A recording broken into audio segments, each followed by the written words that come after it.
Yo, I is back.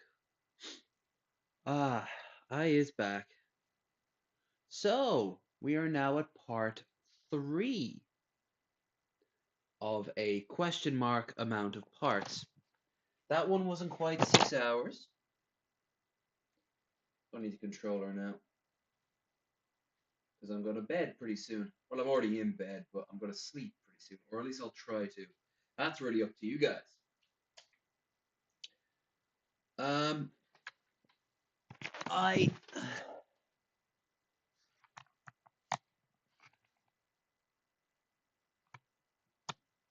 by me. I am going to go to bed in the next few minutes.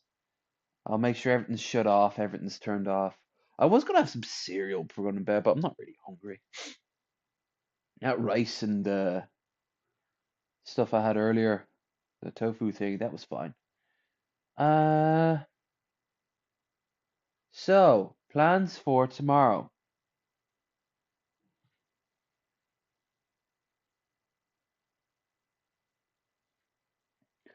Damn right I am. In fact, I'm gonna be entering my Sleepyboi stage right now. So when when it is unlikely, but it'd be still pretty cool if it happens. I get a dono. Well, it's going to be pretty loud. I'm debating whether or not to keep my headphones on. I probably won't. I'll probably have my TV on. And the reason for the battery is getting pretty goddamn. Damn, speak of egg right now. Jesus, I look like an egg. The battery is getting pretty probably low and needs a good charge for tomorrow's stream, which will be a continuation of today's stream. Because there's no hope. I'll be very impressed with myself if I can do the same thing again. Because I've been on camera like 99% of today. Um, and it hasn't felt too bad. I'm a bit exhausted from doing all that running. And I'll be a bit exhausted from doing all that running tomorrow as well. Um, but it's not too bad. I'll grab myself hopefully a few hours sleep. I'm going to set the alarm on because I don't want to oversleep. If I were to sleep like say 14 hours, well, I'd be kind of screwed because then this stream wouldn't be seeing the light of day. Um, so it's going to be under 12 hours. Obviously, I'll fuck around with you guys on screen for a little bit, and then I'll go to sleep. At any point during the night, someone wants to be cruel.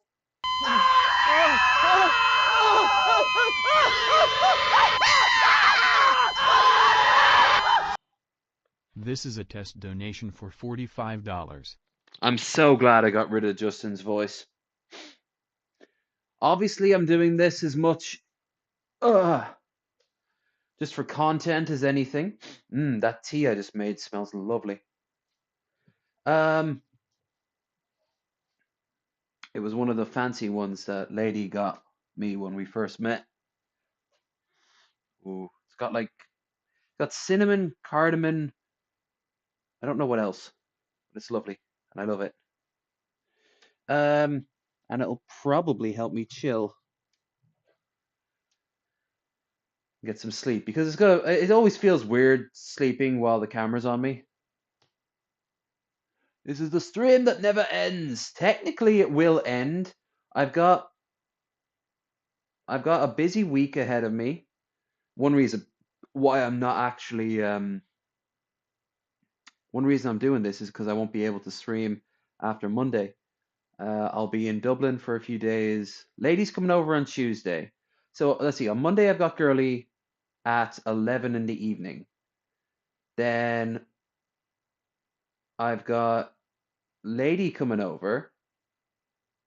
Then on Wednesday, we're going down to Dublin, so I won't be streaming. I'll still try to upload any random pictures we find on Discord or on Twitter. And then let's see. I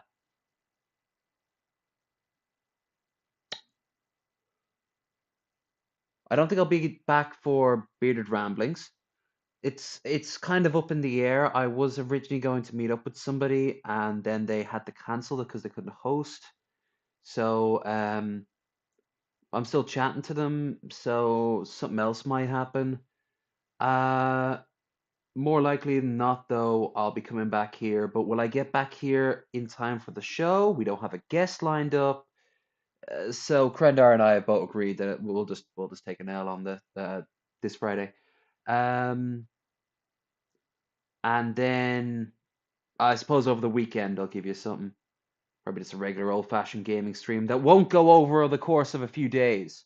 So that means at most, I'm think like the longest this stream can be in its current form will be until Monday. But will I want to do this all over again tomorrow? And then a few hours till Monday? Maybe? I don't know. Ask me then. Anyway, let's watch something fun before going to bed. Let's watch something fun. Augusta.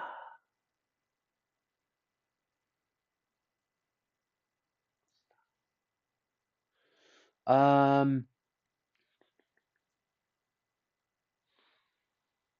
that definitely has been popping up. I mean, a solid enough. It's been a solid enough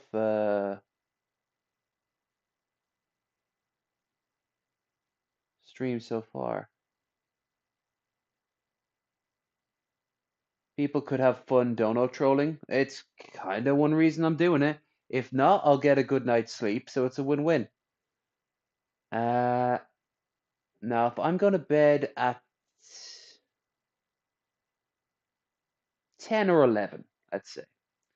Um, no chance in 10. So between 10 or 11. Uh,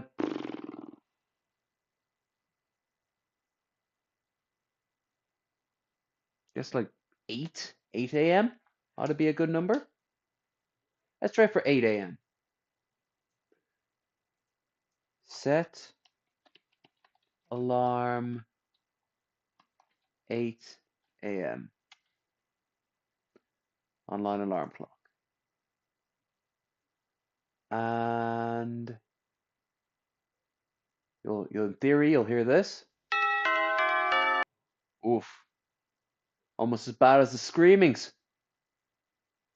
Set alarm. Okay. So I'll have between 9 and 10 hours sleep. That's plenty. Uh, Obviously the lights will be off because, I just don't want to sleep with the lights on. Um, I'm big. I'm not scared of the dark. And then the second they're off, I'm like, but yeah, let's hit this light, this light, in an adventure. And unlike even a 24-hour stream or a Sleepyboi stream, we're nowhere near done yet.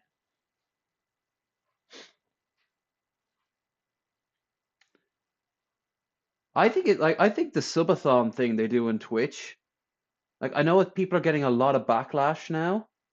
And it's starting to get a lot of backlash from like other streamers, and I get it. If your life isn't like regimented or really, really, really like focused around streaming 24/7, I can't imagine what that gets like after a while. You still see my face, which is good.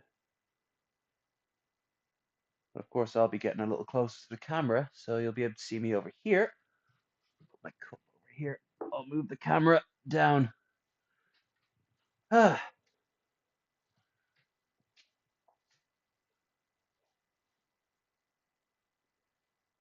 In fact, ideally, if I could, I'd put it. Oh, never mind. Two.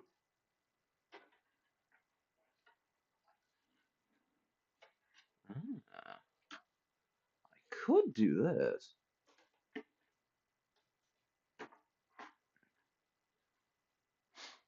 There.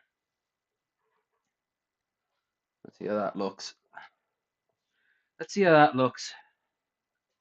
God damn, my damn covering keeps coming loose. I bloody hate this. Before anyone says no, it's not too small. It's clearly the right size. I just it always keeps fucking up around the corners. All right. All right. This is not too it's not too humid tonight. So if I can I won't have to go nude basically. Sorry, YouTube wouldn't like it. Because YouTubes are all spoil sports. um,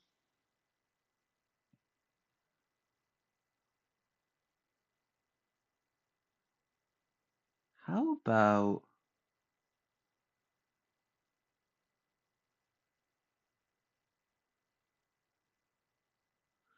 mug group?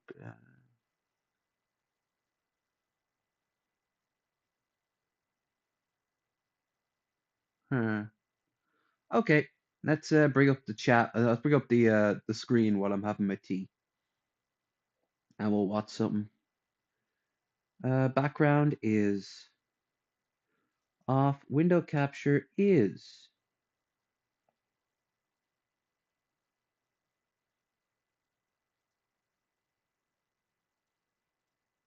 on. Fix it up a bit. This is also the last hurrah of the sick bed. I don't need it now. Once the stream's over, I'm gonna move stuff around. I might even, like I said, tomorrow I might, if I'm feeling up for it, I might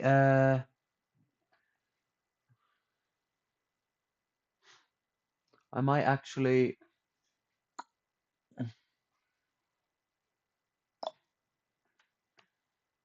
can even move the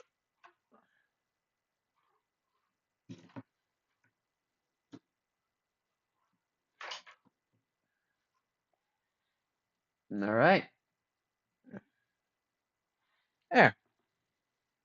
We're all comfy together, aren't we? I want to tell you something. I, I kind of like low energy videos. I think he's dreamy. I just wish he could notice me. CBT speaking, unfortunately.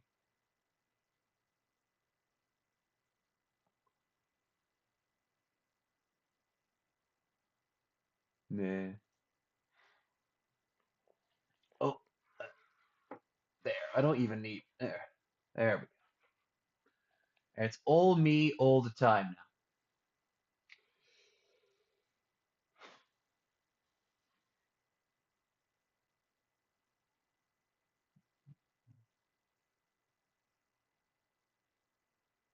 I don't even know what I can show you guys that you might find interesting or not.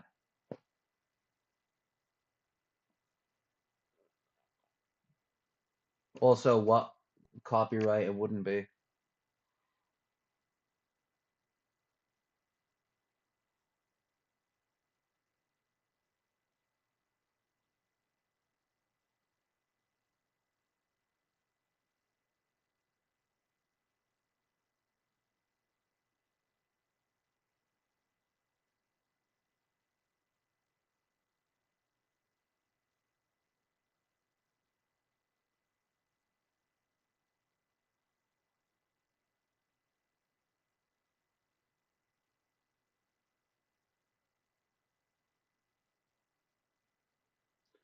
I'm really tired.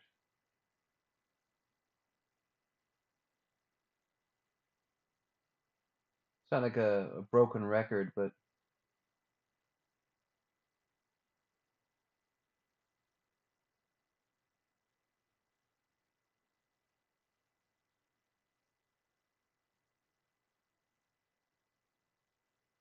Babish.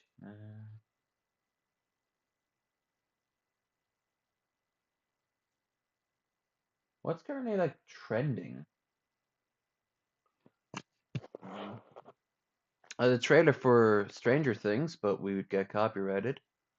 I stopped watching that after I think season 2.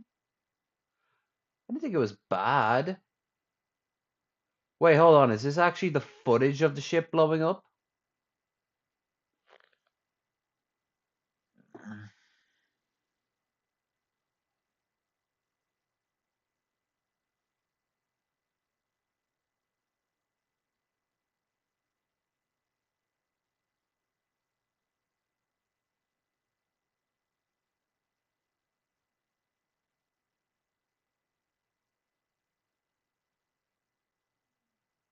Eh, I thought.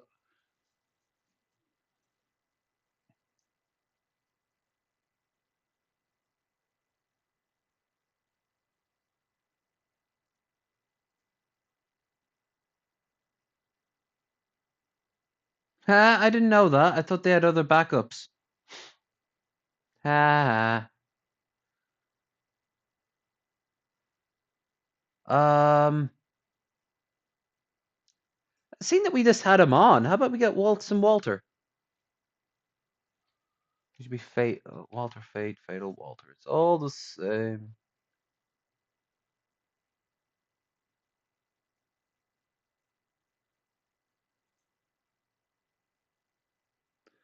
Nothing,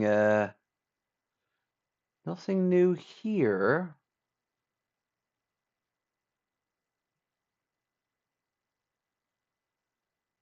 Demanding pics from a lady. Yeah, all right. Walter was nice. He was very chill, very laid back. It's a big hit losing that ship. Yep. Every day, tankies struggle to justify that the war is going exactly as planned. Oh yeah, Russia secretly wanted to get rid of one of their most important battleships. Hey, what's up everyone? This is Walter, yet again, and we're back here with more Reddit crap. Today we're on about nice guys again. Who are those guys who never shut up about how nice they are? Actual nice people don't have to do this. But these guys will shed their masks when they don't get what they want anyway. He was obsessed with talking about Lucas, though, I will say that. I don't think he realized until near the end of the show what Bearded Rams was all about. Naira, Naira really was super like pumped to talk to him though. She's a big fan. So let's just begin with nice guys from Reddit. She's great as well. These posts come to us from Reddit nice guys, as usual. It's nice to break I out from the usually try mold to of avoid people we posting stuff normally. like this, but this is something that really got me confused and upset. How in the hell does calling a female beautiful or gorgeous come out as creepy? Especially when Female. it's coming to someone who's also single and also fixed up from top to bottom looking good. I don't know, I just think it's crazy how in today's society some females will see you as a creep for just simply Female. complimenting them and trying to hype them up. Maybe nowadays it isn't said as often with others, but now I'm starting to realize why there aren't many nice guys out there anymore. I really feel like you can't usually call someone gorgeous and act like you're not trying to hit on them. If you're distant enough to call them a female, it's probably pretty obvious. Is there something wrong with nice guys, and what exactly? I got a notification. Oh God. I never asked him why did he have a picture of TJ up when it was like neckbeards. I mean, obviously he is a neckbeard, but was like that shade, or did you just randomly find a picture of TJ on the internet? Because if you go back to one of his earlier videos on his older channel, he had a picture of TJ up as an example of a neckbeard. And when he was just describing what a neckbeard was, the same way he just described what a nice guy was.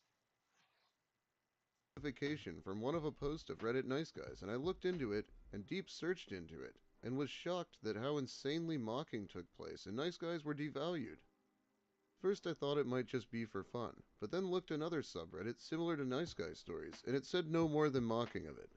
Do nice guys really deserve this mocking, or is there something else ongoing? Because I Yes, couldn't take it. Perhaps they might be like it, or they might be in reality going through social anxiety, overthinking, confidence the issues, deep along with being Walter shy, Fate etc. TJ Kirk So in either drama case, is it a wars. justice to them being mocked, or do they really deserve all this? I think this is like the entire question of these videos.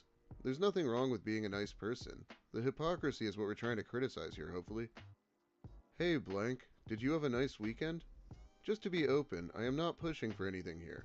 Playing I Skyrim was more again? reaching out to Nice. be I wish I could see stream Skyrim, but you guys see it. I can just edge it in, and the lag is just so bad. I can play it on my own, but when I set it up to medium, the lag kicks up then for me as well. Just noticeable enough, but nothing crazy. Except if there's like a big battle going on. God, if I ever play the Civil War again and I have to take one of the cities, oh fuck, that's gonna be a nightmare. Um, friendly. So no need to be concerned if you think there's more I'm to it gonna than need that. 500 Hope you're well anyway. I for genuinely thought you were a nice the graphics person. card. I didn't think you would ignore my messages like this. Apparently she couldn't answer because she was at work. These guys are like at the edge of their seat waiting for each message, aren't they? I really suck at messaging back. Oh, this one should be fun. Not from my personal experience, he didn't.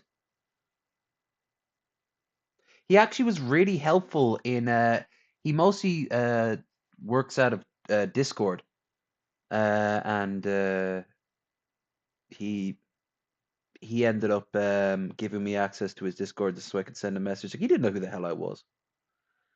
Um, no, I liked Walt. My coworker after I turned him down and explained that I am aromantic slash asexual.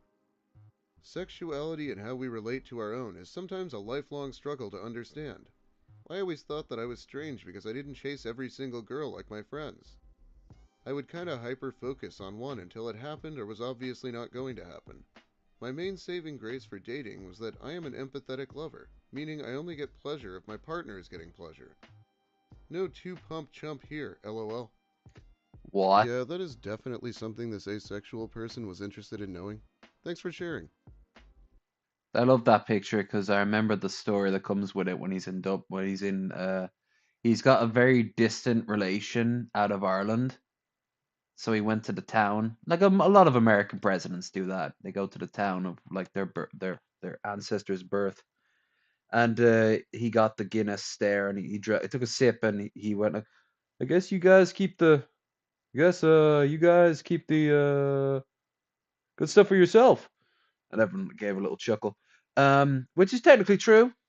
I've told the story that we do have export and import, and some people get tired of the actual real stuff and they demand the export, which I thought was so surreal.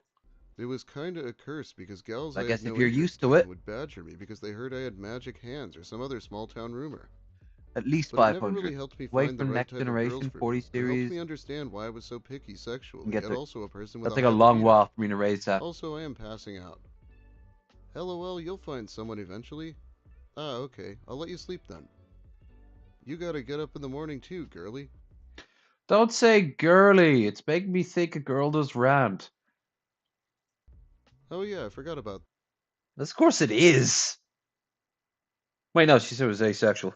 unless that's unless that's a roles girl does rant plays and she has no interest at all.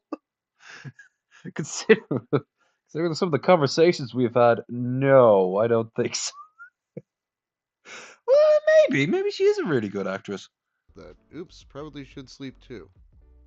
Actually, I have But had a yeah, few gals 500 recently that deeper seem to be with interested in me the also. third narration series. There you go. You were my first. Yeah, yeah. I hope when I get it, it's strong enough, even if it's not at max settings perfectly, but strong enough to play all the games I wanted to play prior and increasingly couldn't. Case in point, I also need to probably eventually get better RAM. Um, like I'm just scraping in now with the RAM that I cannibalized from the old computer. Memory's alright, 2 terabytes, but that won't last forever. God help me if I try to reinstall The Sims. I want basically all the games I have on me now, the top tier ones, uh, to run as good as they really can be from while also streaming them. If I can get that, that's good. I'm talking about Prey, Control, I suppose Cyberpunk because it is a very taxing game on your hard drive. Um, Total Warhammer 3, which I don't have yet, but I'm gonna pick up obviously. What will be another one? I suppose Skyrim with all the mods that I have, everything including all the graphics mods, that would definitely start making it more taxing. Um, Battlefleet Gothic 2, that's kind of a big deal. I want to stream that again. Um, I noticed some lag with Frostpunk when I played it on my old computer, so it almost certainly would have the same lag here. Was there be anything else?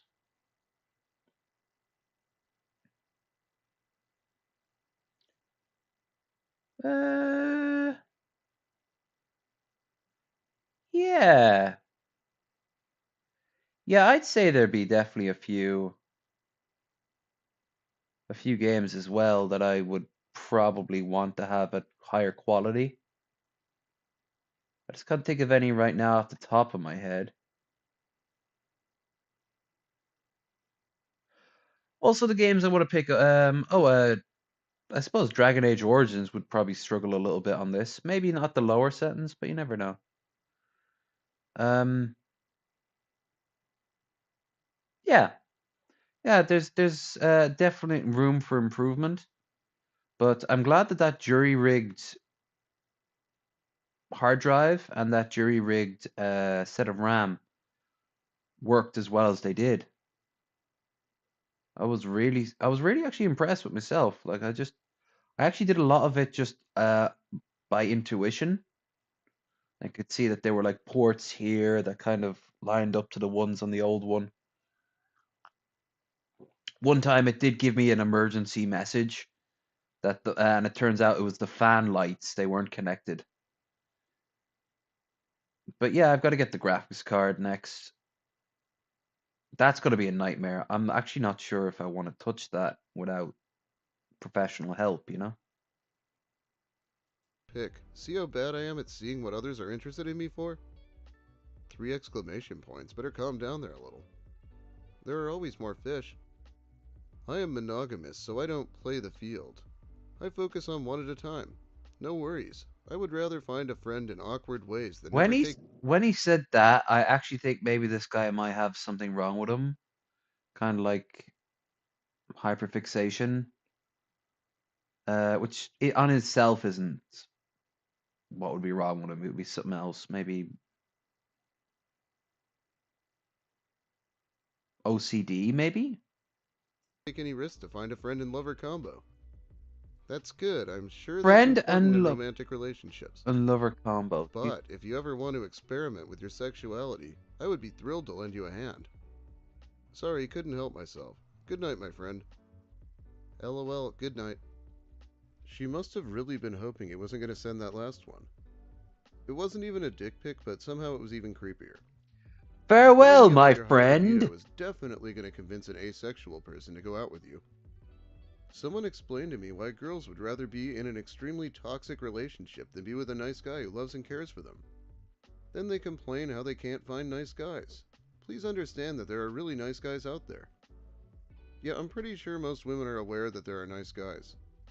They probably interact with guys who are genuinely nice all the time. Heh.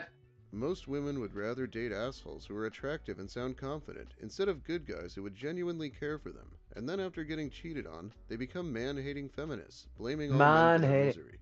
this is just the same shit we were watching this morning from like Sky News with the incels and the teachers and all that shit. It's fucking ridiculous.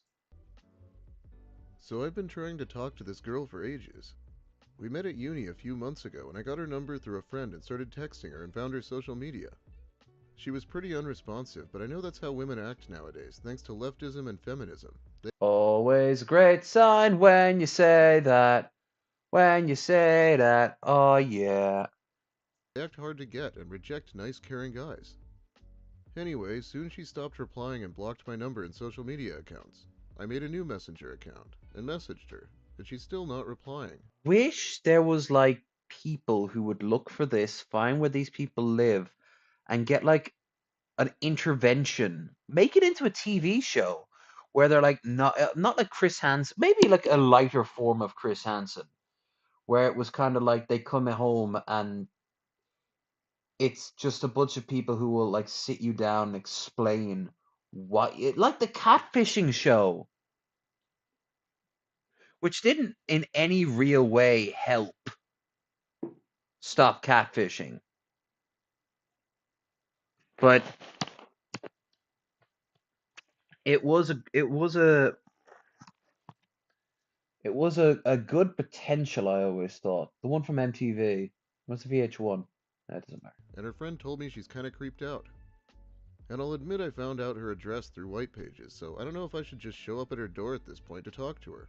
No! Yeah, when someone blocks you, that's definitely a sign that you should escalate your stalking. Don't worry, I won't mess with your relationship, and it'll probably cost me your friendship, but I needed to let you know. Oh god, here we go. You know that I've always had a thing for you. To me, you're perfect. You're everything I've ever wanted. Maybe it's because I can't have you that I want you even more. How can't I not? You have a good heart, good intentions, you're funny. That's what's most important. Not only that, you have a smile that drives me wild. You're so sexy that just thinking about you makes my heart race and I can't contain myself. No. I just want to caress every single inch of your body and hold it against mine. You are truly special. No. As I said, don't worry, I won't intervene with any of your relationships. As No. long as you're happy, and don't feel obligated to reply. I truly respect your relationship. I just couldn't help it anymore. Well, I appreciate your honesty. I've always valued our friendship. Look, I didn't want to make anything weird. I won't make it awkward and act like I said nothing. If you need anything at all, you got my number. Well, I definitely appreciate it. I'm always here if you need anyone to talk to. Hey, I just want to caress every inch of you. I won't make it Ah. weird or anything. This makes me think of an episode of To Catch a Predator where one of the predators says in his chat with an underage girl, I can't control my horny level. I can only hear that in Chris Hansen's voice, of course. Don't know if there is that someone Oh God, if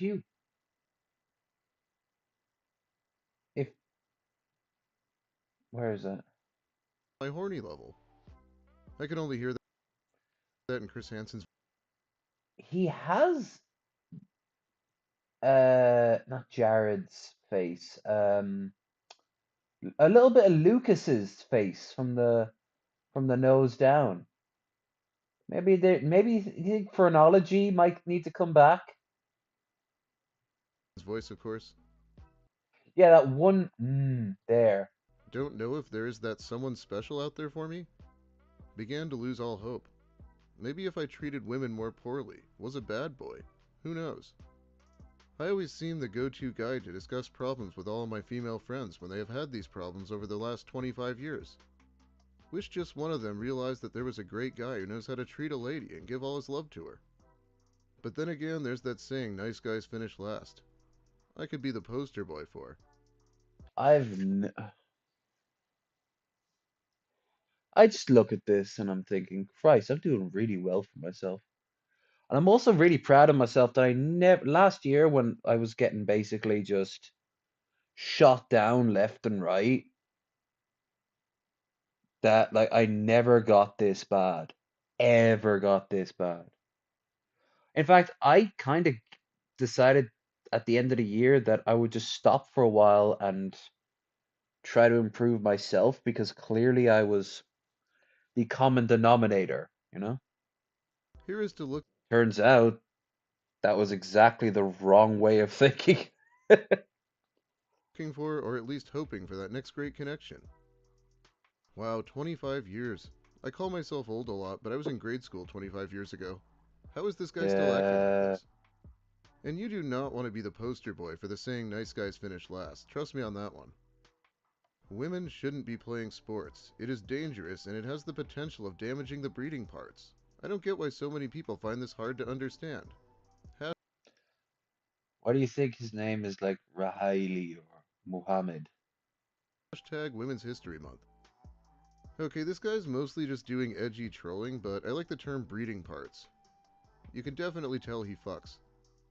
Some women are so desperate to be the figurehead when they don't realize they are the precious resource men fight for.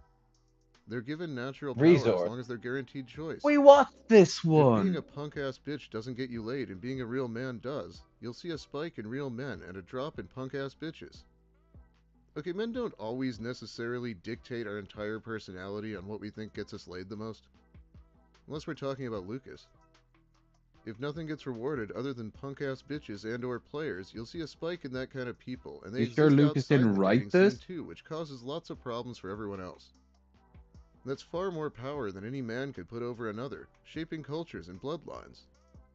But instead of using that power and accepting a position as a valuable resource rather than a monkey fighting for it, they would rather be in the mud with the men? Yes, women are a resource, like mana, except you're probably less likely to find them at a magic tournament. Just a guess. My sister didn't respond because we were having dinner. This man is 40. Do you like tequila? Sorry, I'm trying to be funny when honestly, I'm kind of realizing you don't like me back. Otherwise you'd have already said it. Not sure what else I could have to get there. Maybe talk about Pokemon or some other stuff that I don't know much about, but I feel like you're just a bit interested. In order to keep what sanity I have left, I think I'll just call it quits. Have a good weekend. Hope what you're looking for is around the corner. Night. Honestly, you're not fun or funny. You're a female, so you get to be ice cold and see what happens. Good luck. Get your fat ass a personality. That line about tequila was him trying to be funny? Yeah, real knee slapper there. This guy has such a tenuous grasp on his sanity that someone not answering him for a few hours turns him into a total mess, I guess. After I've told him no thank you for dates, and I have a boyfriend of 3 years, and I wasn't going to send nudes, I get this, lol. I just can't believe you. I complimented you for months by swiping up on your story. Have offered so many times to take you out to dinner and pay, but all I get is thank you or I have a boyfriend?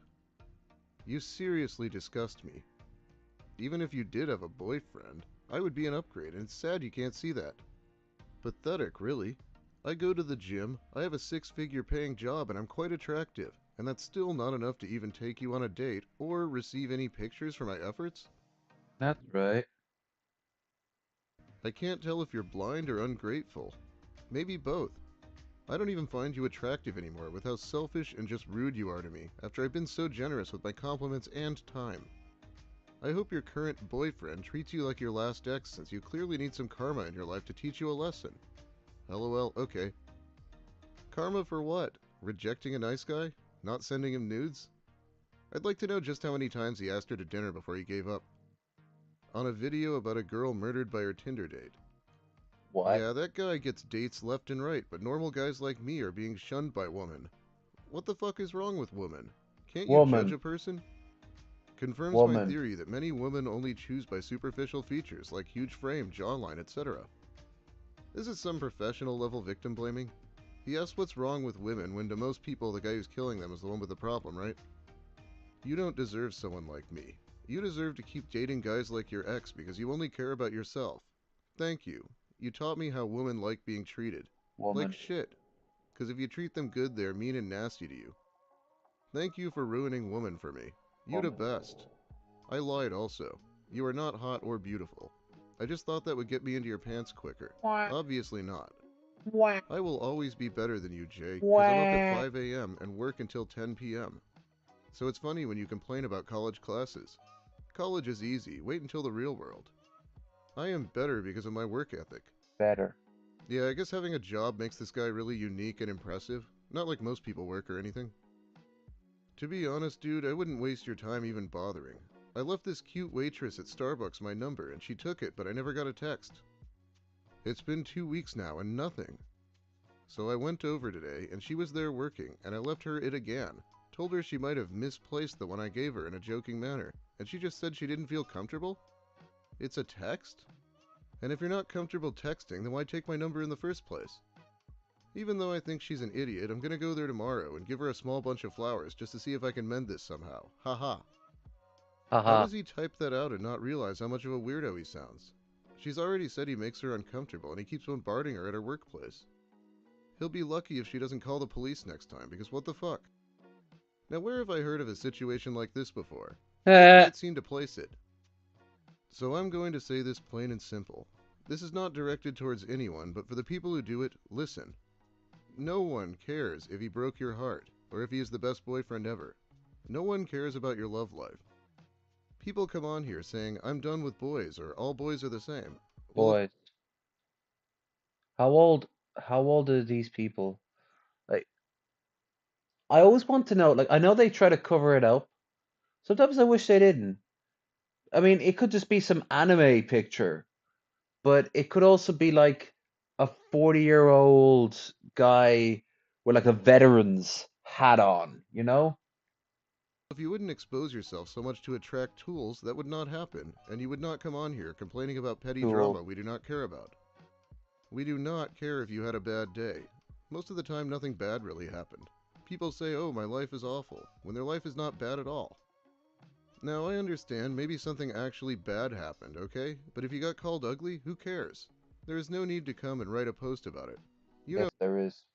know who you are. Because it pisses you off exclusively. I think more women need to open up accounts wherever this is and post stories like that just to piss this one guy off specifically. And then there should be tons of women who support the posts, even if they all are in on it and there's actually nothing wrong. Like their lives be going right now, but they still take some time out of their day to post shit like this just so he can froth and seethe. It would be glorious. You shouldn't care what people say. Again, this is not directed at anyone, but all you people coming and posting about pointless drama to get attention, just stop. No one cares. Get over it. Quit overreacting. I'm glad someone's here to tell everyone what they're allowed to post on their own social media. This guy was posting his own post from 8 years ago, so I'm sure he's aware by now. Anyway, I think that's about all the time I have for you today. Yes, it is.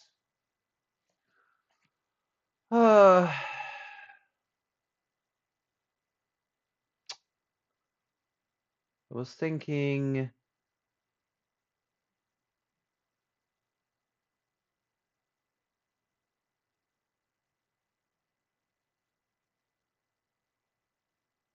how about something 100% wholesome?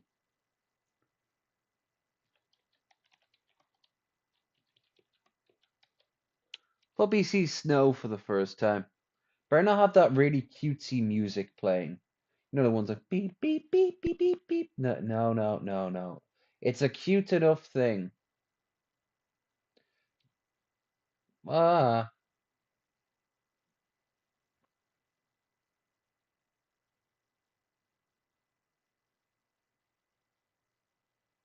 yeah. See what I mean? There's three songs. So you know what? I'm gonna mute it.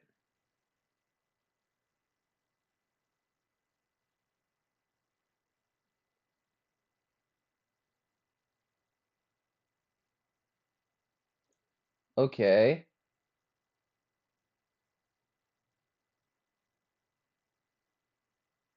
So it's snowing. Oh. Uh, there.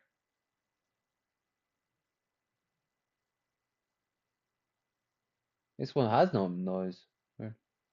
Oh, that's not how snow works. Oh, yes, it is. Oh, oh, oh, it, Buddy, over here. Come on. come on. Try to cause me grab it. You'll be there a while. You'll be there a while. That's how snow works.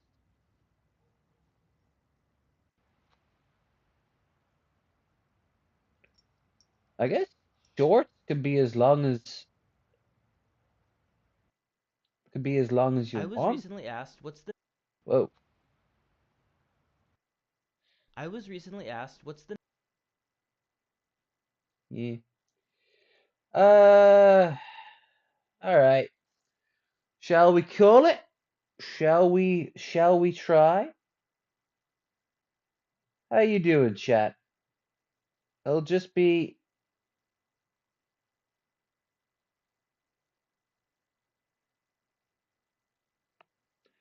you and me from here on out.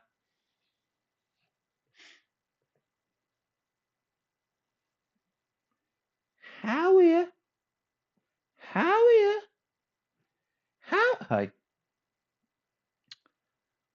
Um Whomp.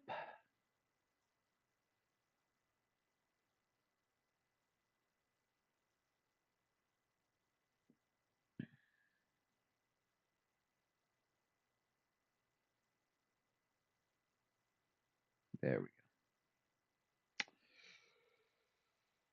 go. So I've got hey Troy. Well, I for one,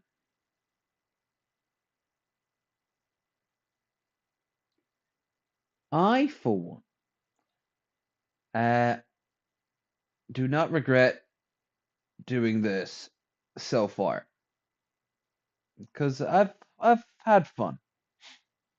I have 1,000 other things I should have been doing, from packing up to the trip, to trying to get future guests on the show, to finishing the travel video.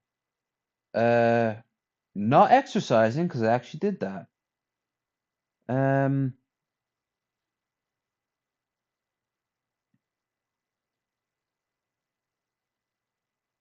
but yeah, yeah, it's not so bad. I actually remembered I got a dream a little while ago. That was me pulling out one of my teeth, my bad tooth in the far back. I remember yanking it out. So earlier you saw me doing that. That was me just remembering it. Ugh. They always said that your teeth in your dreams are a representation of your fear of your health. For some reason, it's always your teeth. That's actually one of the most common things in the world. Uh, Dream wise. That and flying.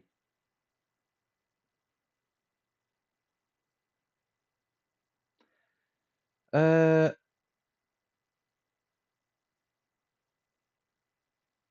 Now let me think. As I start getting really groggy. I get really groggy now, which is nice. All comfy. So tomorrow, depending on how well I sleep, if I end up doing all this again, there'll be a few things. Number one, uh, I probably will at least start to consider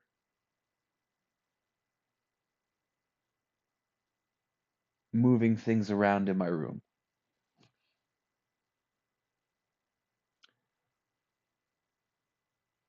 Again, I'm not 100% sure where everything's going to go.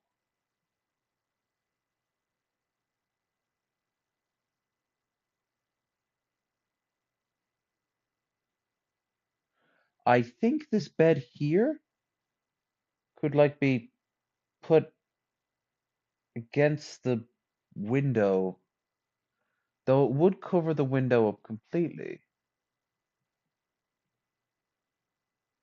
This desk might not be the end of the world if it was to might not be the end of the world for this desk if it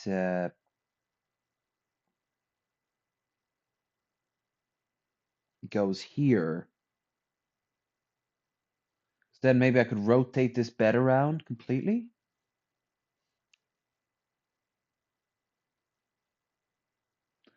Um, and then maybe have one of the nightstands on this side and the desk being the other nightstand. Or maybe move this dresser right here into the corner.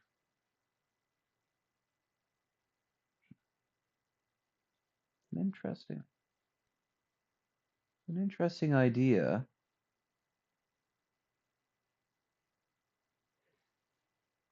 I fear my health is my teeth. Can't believe I still have so much trouble getting medical help. That's just insane. I mean, over here you'd be given emergency surgery.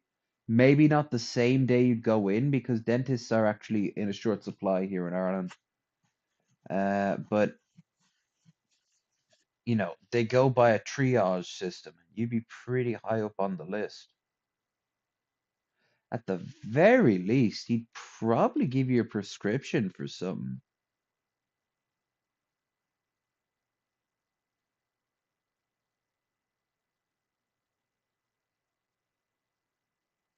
Even just a numbing agent, you know?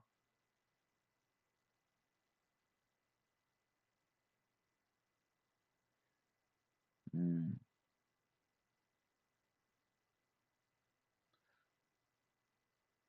I know what to watch as I drift off to sleep. A lore video. Because a lot of them, especially the big long ones, are very soothing. Doesn't have to be Warhammer. Star Wars, maybe? I don't know.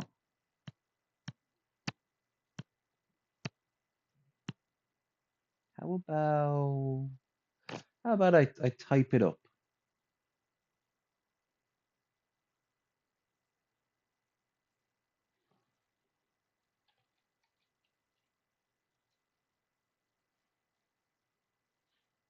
Elden Ring lore explained. No.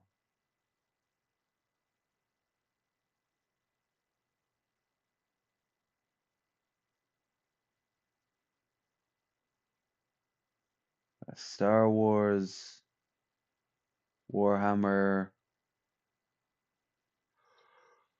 Let's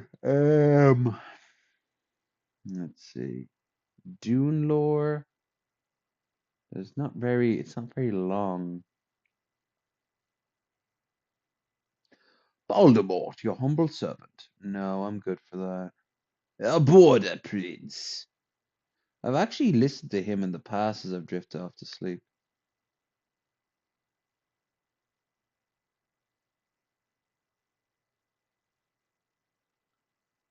Uh, Kenshi, the whole story, the First Empire. Dead Space lore.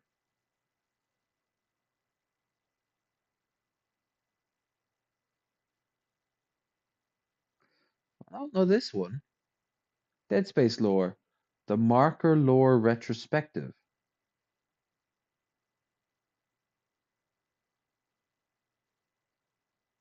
Lore. Yeah. Yeah. Ooh, the Book of Cloyar is a pretty good one. Aliens lore.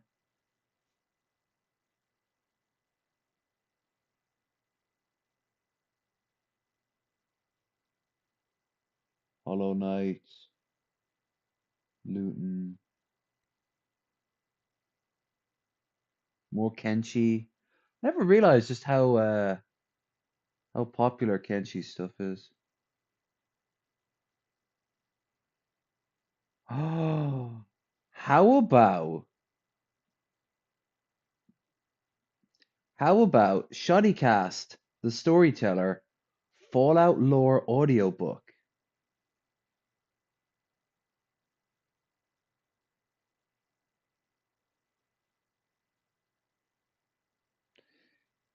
from a cancelled audiobook about Fallout lore.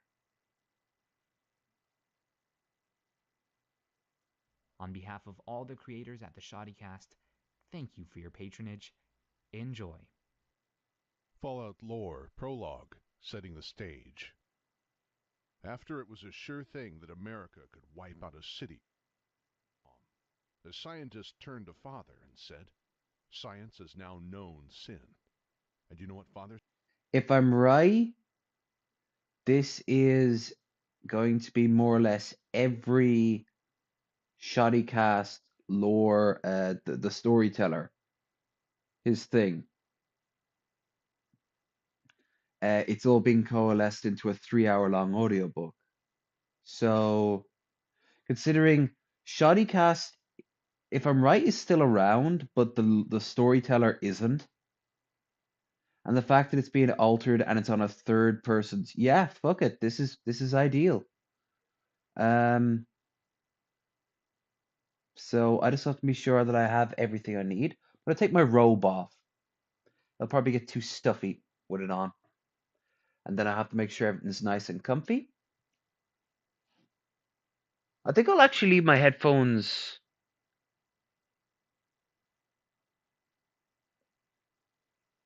Oh shit, what am I gonna? Alright, I've got a problem with this now. I could leave my headphones on and try to sleep with them on, but eventually the power will start to go. Um, Book it. Yeah. No, because otherwise I'd have to take them off. I'd have my TV blaring, which is gonna get into my microphone, and then my microphone will pick up the video or any donations that might happen during the night. And yeah, no. If there should be more than 3 hours, there should be about 3 hours, give or take, of battery life on these. And at the end of it, at the end it's over, it's not gonna autoplay onto something else. It'll just go quiet. And when these die, if they die, my TV is the automatic next one. So, because it's not picking up any audio, it should. Let's have a listen. Said? He said, "What is sin?" Nope. Kurt TV is. Vonnegut.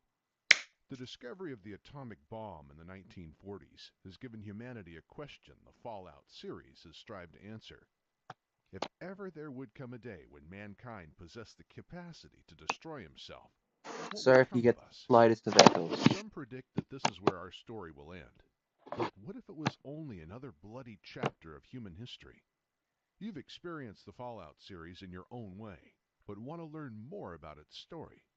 Well, to get to the heart of the story, you have to go back to the beginning. Ah, no. On behalf of all the creators at the Fuck it. Shoddycast, Don't thank need you for that. your patronage. Enjoy.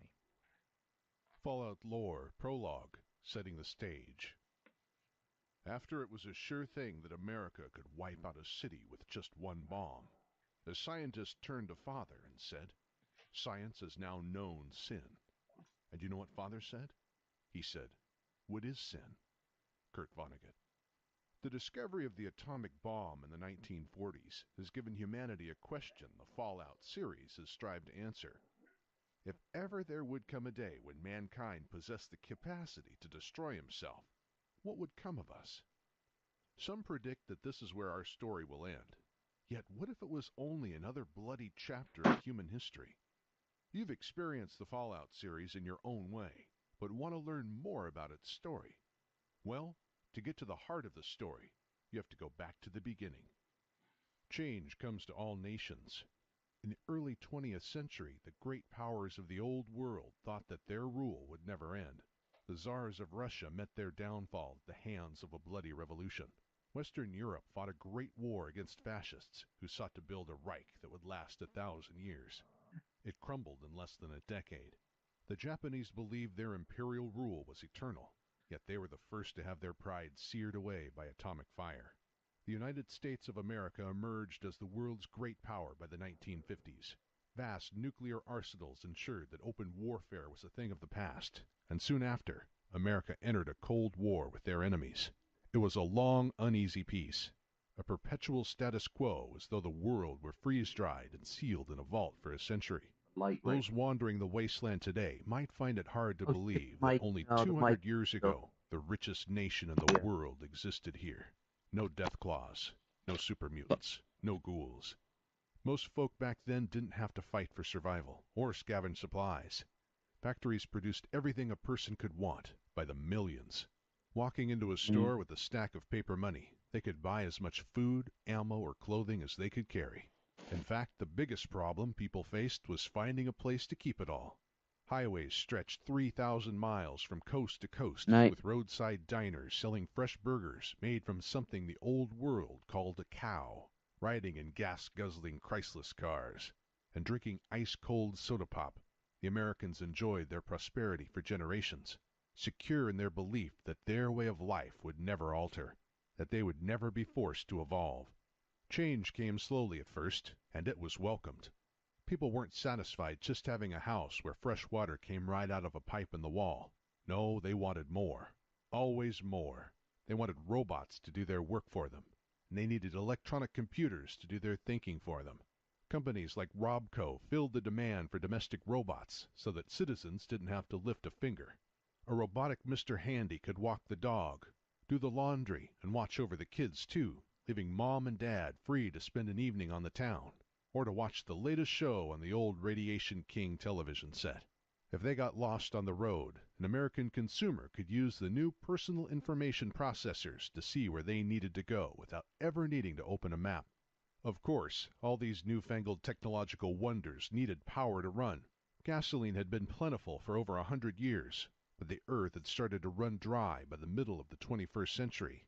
More and more of the power came from atomic energy, and, thanks to companies like General Atomics, there were atoms to spare for decades to come. Cities lit up, robots kept on humming, and computer monitors kept glowing. Some factories even started turning out atomic-powered cars with fuel cells that still have some juice in them today. So don't go using those rusted old Corvegas for target practice. Factories churned out toys for the kids. Teddy bears, tricycles, and comic books by the ton. Dad could mix his rum with a bottle of Nuka-Cola, and Mom had new spring fashions every year. Shelves were filled with snack cakes, canned meats, and sugar-coated cereals. All of it pumped full of preservatives so that it would stay fresh forever, and Mom wouldn't have to take so many trips to the grocery store. You see, when it came to consumption, the Americans were the best. Yet, even with the increased use of atomics, there wasn't enough energy for the billions of people across the world. Oil was more precious than ever, and the petroleum-rich countries of the Middle East sold their dwindling supplies at ever higher prices.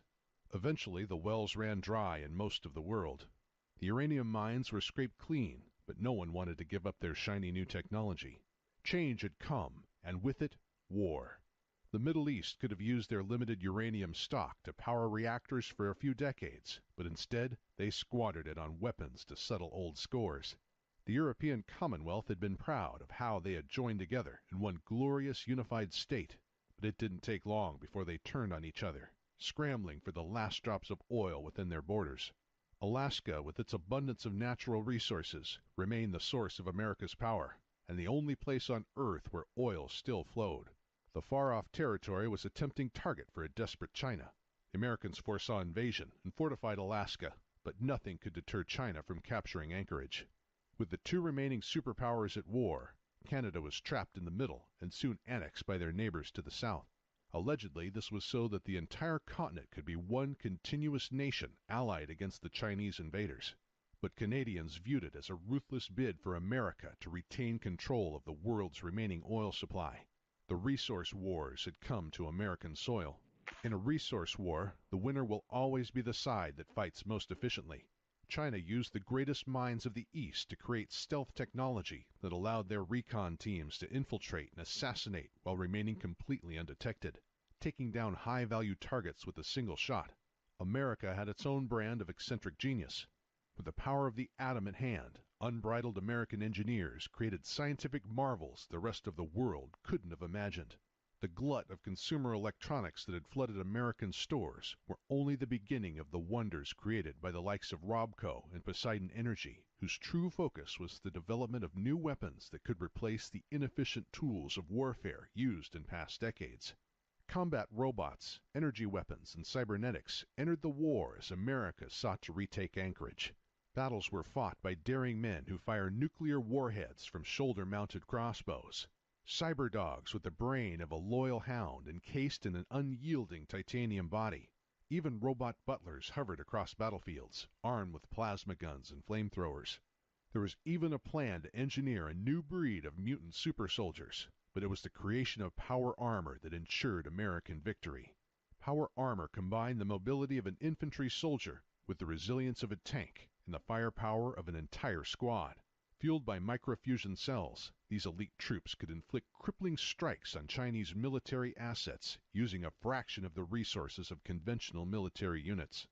Early models of power armor were devastating enough, but after a decade of refinement, the T-51B power armor represented the height of pre-war combat technology. With the aid of these perfected armored suits, America quickly liberated their territory from the Chinese. In the modern day, the T-51B has become a symbol of the Brotherhood of Steel, but centuries ago it was the final majestic icon of American exceptionalism. By autumn of 2077, the overt conflicts in the Pacific were finished, and most Americans were so tired after a decade of war that they genuinely believed peace had arrived. The paranoid, or perhaps just perceptive, began stocking their bomb shelters, knowing that China would not simply slink away across the ocean in defeat. A final confrontation was coming.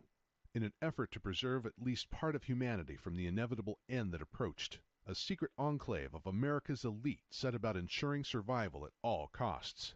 Victory? Rebuilding? No longer viable options. Their full intent is lost to history, but documented plans include taking refuge within a mountain or an oil rig, and even launching a ship into space to find a new planet to colonize. The modern enclave claimed to be the descendants of that last group of America's elite. That might be true, although many residents of the wasteland would argue that it takes more than a flag and a squadron of vertibirds to be a government of the people. Regardless of whether or not the enclave's claims are true, the majority of America's population did not have access to offshore bases or secret mountaintop fortresses. Fortunately for 100,000 of them, the Vault-Tec Corporation provided access to radiation-proof shelters that could each keep about 1,000 people safe while waiting for conditions on the surface to calm down. Nowhere near enough to save everyone, but it offered hope and kept the public from panicking. Most of the vaults were stocked with everything their inhabitants would need for years. Even some of Robco's latest gadgets like the Pip-Boy 3000, which hadn't hit the mass market yet. Some vaults even had enough supplies to keep their inhabitants and their descendants alive for generations to come. A few vaults had some unexpected conditions, though. Maybe it was bad luck, maybe administrative troubles at Vault-Tec headquarters, or it could have been something more sinister. But at least the people who made it to those vaults were still alive the day after. On October 23, 2077, alarms rang across the United States, signaling an attack. There had been plenty of false alarms and training drills over the years, and it isn't hard to imagine war-weary citizens shrugging their shoulders and going on with their day, unaware that this was really the apocalypse they had feared. Perhaps people laughed when they saw their neighbors racing to Vault-Tec facilities. The lucky and privileged few who had been assigned a place within one of the vaults might have felt silly when the massive doors rolled shut, but they were among the tiny fraction of humanity that could still feel anything at all when the bombs landed. Historians still don't know much about what happened outside the vaults that day. People weren't concerned with writing in their journals. Hard as it is to believe, there are still ways to hear first-hand accounts of the pre-war times. The sources aren't exactly reliable, though. A few rotten old ghouls claim to have been alive back then. Most of them are just telling tales, hoping to get someone to talk with them for a while. There are a few scientists who managed to preserve their brains in jars before the war, too. Some of those old brains are still alive today and might be able to discuss the old days, assuming that any of them are still sane after being a disembodied brain for 2 centuries. The right medical equipment has kept at least one person alive since before the war. Trouble is, a man with that kind of will to live isn't going to take chances by chatting with strangers. Knowing how people lived before the war can help the wasteland tremendously. Scavengers and research teams dig up all sorts of things that can't be identified. Any rusty old box could hold an ancient secret to providing clean water, or fresh food, or limitless electricity to the wasteland. At the very least, the modern world could learn from the mistakes of the past. The Americans never truly believed that their way of life could come to such an abrupt end. But change comes to all nations, to all people, all ways of life. The only constant in man's struggle for survival is war. Because war never changes. Fallout Lore, Chapter 1, The Vaults. When a frightened child fears that monsters are lurking in the shadows of their bedroom, they pull their covers over their head and cower, hoping that a layer of cloth will protect them from whatever unseen threats stalk the night. On October 23, 2077, the nightmares became all too real when the Great War commenced. Blinding light ignited the sky, and people ducked and took cover as they had been taught, cowering under whatever they could, hoping that if they kept their eyes closed and remained still, that the merciless flames would pass them by. They hid beneath desks at school, under cars on the street, and behind desks at work. Perhaps a few were in their beds when the flash appeared on the horizon, and perhaps they drew their blankets over their head like children, hoping that the searing pain was just a bad dream. The ballyhooed tactic of duck and cover proved ineffective against armies that no longer cared about winning. Mutually self-assured destruction was the goal, and the American and Chinese exceeded it in spades. Hundreds of millions of people lost their lives within minutes, and billions more died over the days to come as radioactive fallout settled over entire continents. The fallout muddied the oceans, clouded the sky, and sunk deep into the soil. Those who happened to be in the right place at the moment the bombs fell managed to survive. A well-timed spelunking vacation, a commute along the deepest subway tunnels, or the good fortune to live in a town in a place so remote that no one would ever think to bomb it. These lucky few formed the primitive tribal societies that struggled for survival in the years immediately following the war. Hidden from those tribal bands were another group of survivors, those who had been selected for Project Safehouse. 100,000 people fortunate enough to have been offered shelter inside impregnable survival shelters called vaults, created by the Vault-Tec Corporation. The first vaults opened again a few years after the war, and their inhabitants slowly spread throughout the wasteland. By now, tales of the vaults have spread from coast to coast, although not many people alive today have actually been inside one. At the height of pre-war civilization, the government and a few powerful corporations knew that an apocalypse was brewing, so they used their finest technology to create vast subterranean bunkers that could withstand a nuclear blast, a meteor impact, global flooding, or other likely disasters. The general public wasn't entirely convinced that their end was nigh. Otherwise, there would have been a greater demand for vaults. When the war started, there were only about 100 of them scattered across America, and many held less than the 1,000 people they were intended to hold. Those who were smart enough or lucky enough to be inside one when the end came were protected from the devastation by airtight steel doors, thick walls of concrete, and over 200 feet of soil. The fine engineers at Vault-Tec designed their bunkers to run independently for 10 years and even more. Geothermal power, hydroponic farms for growing food, and a water purification system so efficient vault residents could fool themselves into thinking they weren't drinking their own urine. The designers made the vaults as homey as possible despite the steel-clad walls. The cafeterias were designed to look a little like roadside diners, and vault dwellers could close their eyes and imagine that they were eating a plate of Blamco mac and cheese and sipping a glass Sunset sarsaparilla out at Dot's Diner. Shiny new medical robots tended to those who suffered from mundane illnesses and injuries, while on the surface world billions died from radiation sickness, burns, starvation, and violence. Housing wasn't as spacious as on the surface, but there was plenty of room for several hundred people, and the vaults that held a few thousand or more could work out fair ways to share their bunks for a while.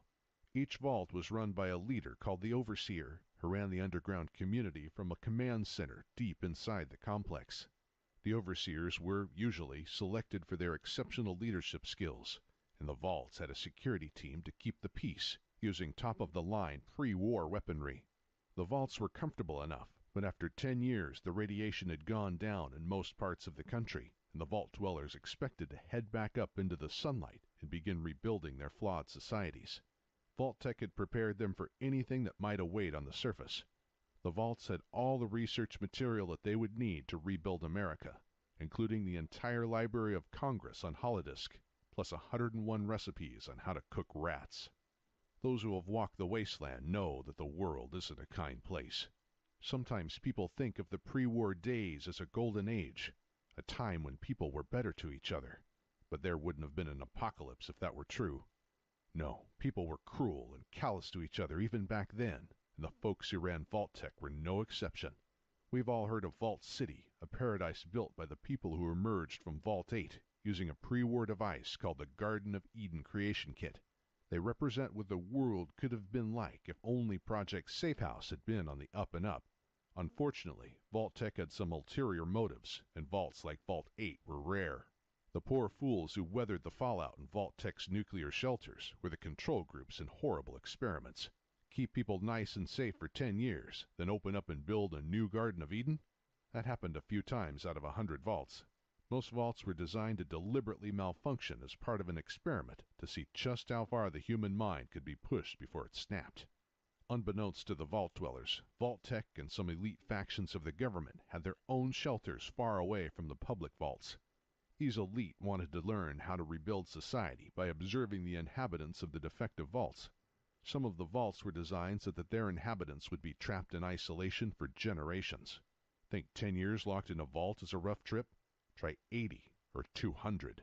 There could even be people still sealed inside hidden vaults that haven't opened yet. Other vaults had experiments that only a lunatic could conceive. 1,000 men with only one woman. 1,000 women with just one man. Or even one man trapped all alone in his own vault with nothing but a crate of puppets for company. One vault even seemed like it was designed as a personal playground for a sadistic Vault-Tec employee who just wanted some poor souls to suffer forever in a virtual reality where he was a god in a world of his own making. A few vaults were designed so that the inhabitants would almost certainly kill each other.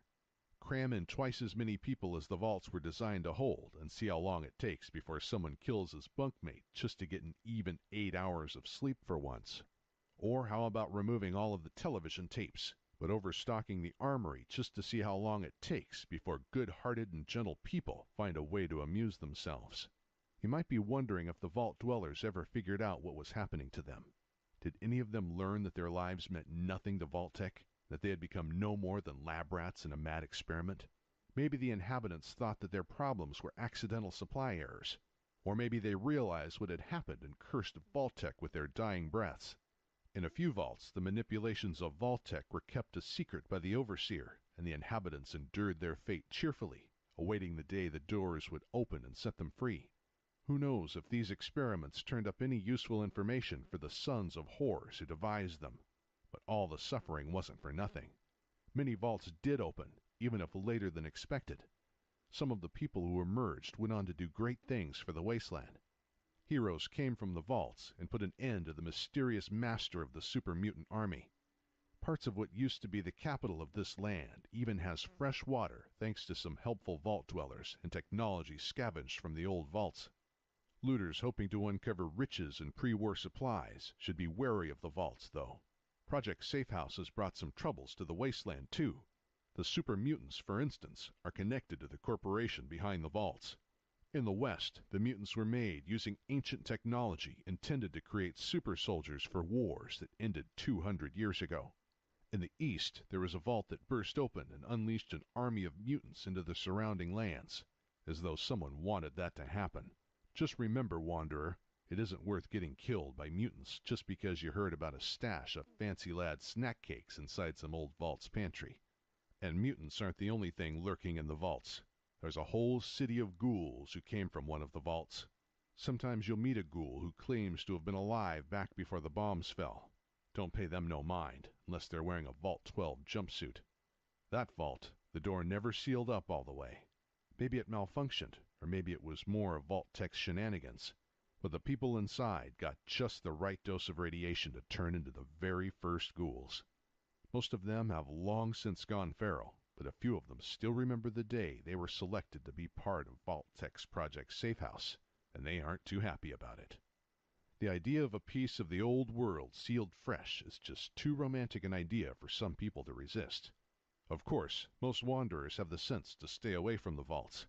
If you really can't help yourself, though, there's a city called New Vegas where people can get a look at the inside of a real live vault without having to worry about mutants, ghouls, or old security bots. Right in the middle of the New Vegas Strip is an old vault that they turned into a hotel so that travelers have some place to sleep while they waste their caps boozing, gambling, and whoring. Tourists can even grab a Vault-Tec lunchbox in mint condition or a stylish vintage Vault 21 jumpsuit. We don't know how many vaults are still out there undiscovered. They're hidden well, and Vault-Tec like keeping their secrets. Maybe a few of these unknown vaults still have people living inside, the descendants of that first group of survivors. Or maybe there's a thriving society buried right under our feet that doesn't even wonder what the outside world is like. Sooner or later, though, that door has to open. Even the fine makers of the vaults couldn't build a system that will contain humanity forever. And when those vault dwellers take their first steps out into the bright sunlight and feel the sands of the wasteland beneath their feet, they'll find the world has changed a lot in 200 years. It's a big, mean world. Their overseer is small potatoes compared to some of the factions that run things now. Fallout Lore, Chapter 2, The Super Mutants. When the Great War annihilated civilization, the survivors lost their loved ones, their homes, and their worldly goods. They endured a daily search for food, water, and medicine. They also had to seek out their lost identities. People have always defined themselves by the work they do, the place they live, the things they own. In the Great War, it wasn't just buildings that were destroyed. Entire cultures were erased from history. In the brutal years that followed, the survivors had to define themselves again, find meaning in their existence, or face a metaphorical loss of their humanity. But a much more literal threat to their humanity was already in place, waiting quietly beneath the desert for someone to stumble across it. Someone did, nearly a century after the war, and that threat came closer to extinguishing humanity than all the bombs and guns of the old wars. A single neutron passing through a strand of DNA can cause a cancerous tumor, but a lifetime of exposure to unprecedented amounts of atomic fallout will have wildly unpredictable results. After a few generations of passing on this defective DNA, a species will begin to mutate. That explains many of the strange beasts running around the wasteland, but not all of them. There's a different strain of mutant out there. They're shaped like men, but bigger. Some of them are more dangerous than deathclaws, stronger than a man in power armor. They call themselves super mutants, and they're not the result of random contact with radiation, but rather a deliberate act of genetic tampering. Holotapes unearthed in pre-war military installations show that the United States government started out with good intentions. Rival nations had attacked America with biological weapons, resulting in a new plague, so America's leaders created their own defensive virus. The plan, originally, was to make a germ that would mutate America's population just enough that they would become immune to the viruses that the enemy might use. In a sense, this forced evolutionary virus worked, but the effects were much more drastic than anticipated. The animal test subjects mutated by it were not only resistant to common biological weapons, they also grew stronger and more intelligent, but monstrously deformed. In Maryland, the virus was placed in a Vault-Tec vault and used as part of their cruel experiments. According to files recovered from a Vault-Tec mainframe, the people who took shelter in that vault were exposed to the virus by their own overseer, the very man assigned to protect them after the bombs fell. After escaping the war, these people suffered even worse than those trapped on the surface. The mutation process is painful, and most people exposed to the virus die a horrible death in a body they don't even recognize as their own.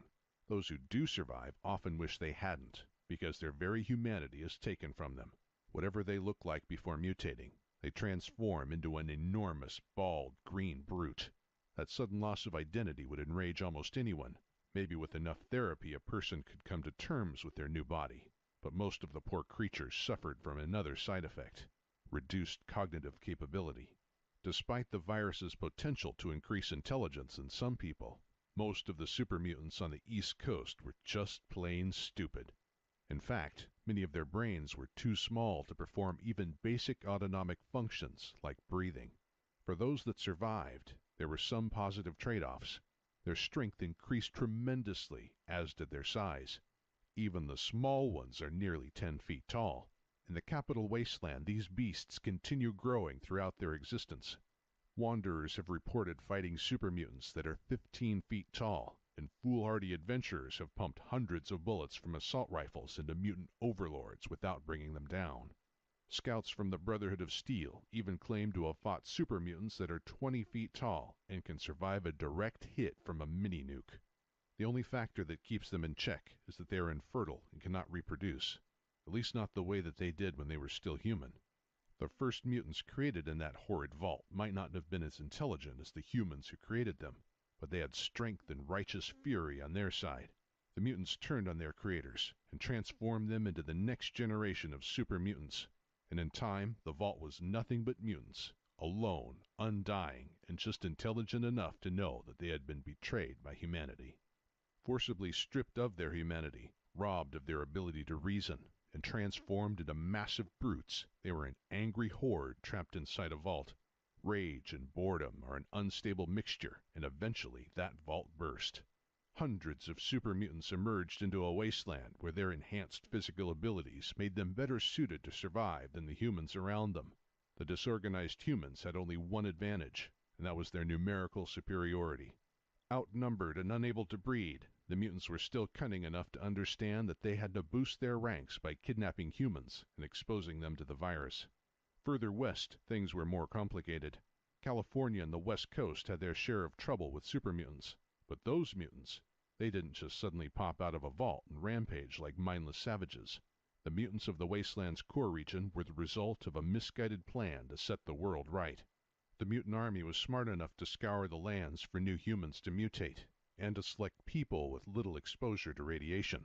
Using humans with DNA undamaged by radioactivity meant they were more likely to keep their intelligence after mutating. The size and capability of this inhuman swarm grew, always hungering for the purest human DNA to serve as the building blocks of a master race. This was before the new California Republic had solidified, before the Enclave chose to reveal itself. Back when the Brotherhood of Steel kept their technology closely guarded, there was nothing to stand against an army with such organization, such single-mindedness, such unity. Who they had been before no longer mattered. The super mutants weren't divided by old-world notions of race, and they did not bicker over religious beliefs, for they all worshipped the same dark god and claimed that they could hear his voice in their heads. Did this dark god exist? Were the mutants led by some cunning mutant general? Could the master race have a master of its own? Someone or something was certainly behind this new unity movement. No doubt, through much trial and error, this dark god created generations of flawed beasts before finally discovering that the FEV works most effectively on people who have low levels of radiation exposure. Access to pre-war computers revealed that the wasteland held secret communities of uncontaminated vault dwellers whose gene pools had been protected for generations deep beneath the earth where the radioactive fallout couldn't reach them. It's ironic that the super mutant master was done in by the actions of one of these vault dwellers. Fearing an attack from the mutants, one of the vault overseers sent out a brave adventurer to stop the unseen leader of the mutants. Records are contradictory on just how the vault dweller did it. Was it with brute force? Trickery? Or maybe the vault dweller uncovered some pivotal flaw in the master's plan. Maybe the unified super mutant utopia was doomed to failure all along, and the genetic engineer was hoist with his own petard. Regardless of how it happened, with their master gone, the mutant army scattered.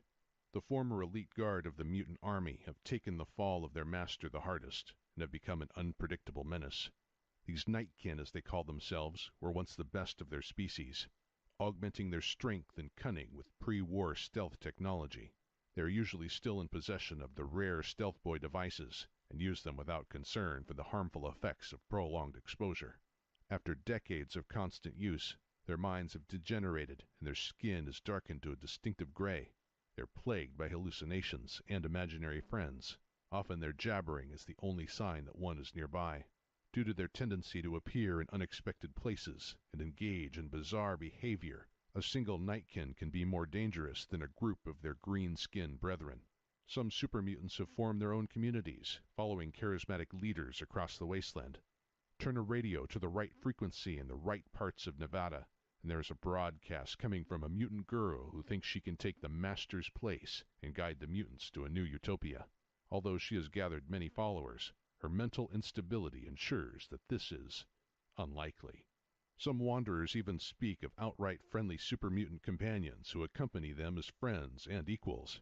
Travelers from the East sometimes claim they've met a mutant who walks the highways alone and spouts old-world philosophy.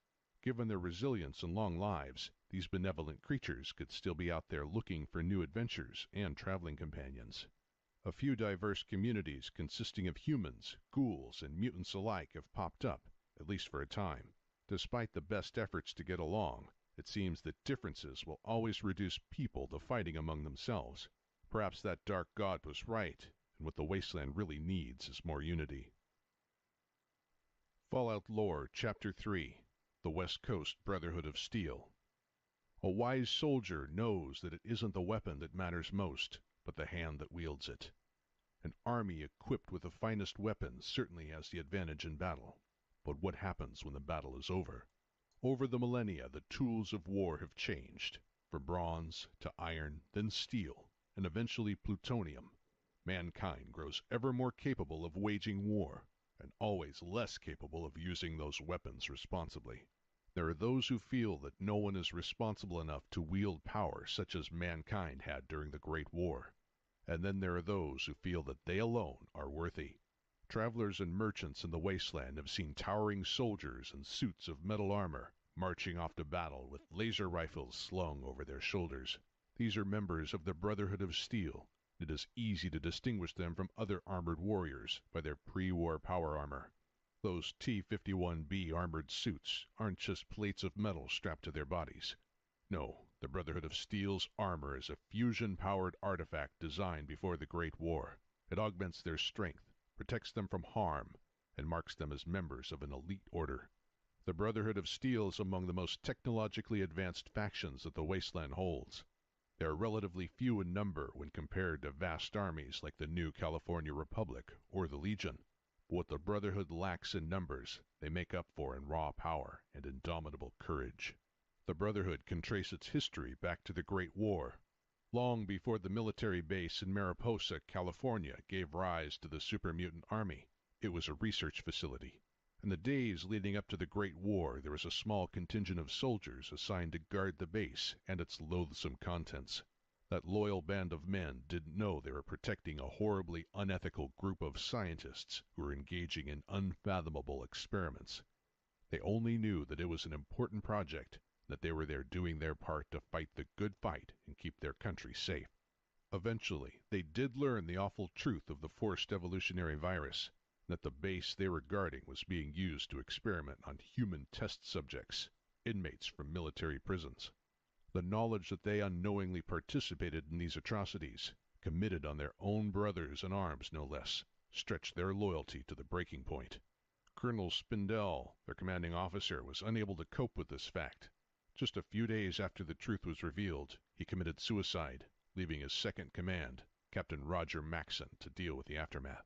Today, the Brotherhood looks up to Roger Maxson with religious reverence. Perhaps Maxson was destined to carry the fire of humanity, or he may have simply had the right balance of honor and pragmatism needed to lead men through the apocalypse. Maxson took it upon himself to take control of the base, ordering the interrogations of the science teams to maintain a semblance of order.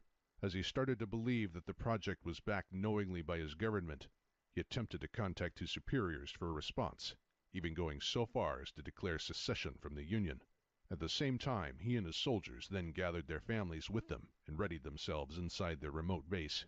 They waited for a response, any kind of response, anticipating that their own government would never tolerate such an outright insurrection and would have to come and provide answers. But the response never came. Unbeknownst to Maxson, the Great War was already brewing, even as he staged his revolt. If anyone in the government knew about Maxson's rebellion, they no longer cared. The base at Mariposa proved to be a reliable shelter against the onslaught of the atomic war. Maxson, his loyal troops, and their families were among the survivors. His own wife and son were at Maxson's side, and the understanding that his children would live in whatever world he left behind must surely have influenced his actions in the days ahead. Humanity is a stubborn species, not one to die out easily, but mankind's knowledge, civilization, and technology could easily disappear once living memory had passed. Would Captain Maxson's descendants run barefoot through the desert, hunting food with stone spears? or they stride through the wasteland clad in power armor, felling their enemies with beams of light and fire. It was not a difficult choice to make as Maxon led his troops and their families from the Mariposa base to a hidden military bunker in what is now called the Lost Hills. There they used what materials they had gathered to build a place of refuge and learning. They preserved their military discipline and technological knowledge from generation to generation, carrying the fire, even if it was hidden beneath the desert. The Brotherhood limited their contact with other communities of survivors, primarily trading for food and other essentials with technology they recovered or made. Sequestered with their precious laser rifles, computers, and power armor, they kept the most fragile of old-world technologies alive, but hoarded that knowledge to themselves. The tribal societies on the surface that had saved pre-war equipment found it wearing out over time. Spare parts were used up, and no one had the capacity to manufacture anything new. As the years turned to decades, technology grew more and more rare. The understanding of how to use it began to disappear, even as people learned how to hunt with spears and cook rad scorpions. In time, Maxon's son assumed command as the High Elder, and his son after him. Other respected members of the Brotherhood form a council of elders beneath the High Elder, who has traditionally been a descendant of the Maxon line, although sometimes the role of High Elder has fallen to a distinguished paladin. Life within the Brotherhood still uses elements of the pre-war American military, with a strict hierarchical structure. Although there are many ranks within the Brotherhood, the three main branches of the organization are the Scribes, the Knights, and the Paladins. Scribes are responsible for scientific research and preservation of ancient knowledge. At one point they focused their efforts on preservation, but the Brotherhood has grown less concerned with chronicling history than with the development of new weaponry. The title of Knight once referred to armored warriors who fought battles while mounted on an extinct species of animal called a horse. Those knights are a far cry from the Knights of the Brotherhood. The Brotherhood, a knight is responsible for building, repairing, and maintaining the weapons designed by the scribes. Should a knight distinguish themselves, they can eventually become a paladin. The majority of the Brotherhood personnel seen by outsiders are paladins. These elite soldiers cut a swath through the raiders, mutants, and tribal barbarians that stand between the Brotherhood and the technology they desire. While the Brotherhood is eager to fight any bandits or raiders that they come across, they are reluctant to assist the residents of the wasteland in any significant manner. They view most outsiders as intellectual inferiors, unfit to receive technological assistance. Many people have attempted to join the Brotherhood, only to be sent on a suicidal errand to recover artifacts from heavily irradiated regions of the wasteland. Their arrogance has nearly been their undoing on several occasions. When the super mutant menace appeared, Brotherhood scribes were the first to determine they were a new form of mutant, and a clear threat. Yet it was not a Brotherhood paladin that defeated the mutants. It was a mere wanderer, accompanied by a mongrel dog. Much later, the Brotherhood's view that they alone should be allowed to control the wasteland's technology led them to wage a brutal war against the powerful new California Republic. Despite their technological advantage, the Brotherhood lost the war. Nowhere was this defeat more severe than in the Mojave Wasteland.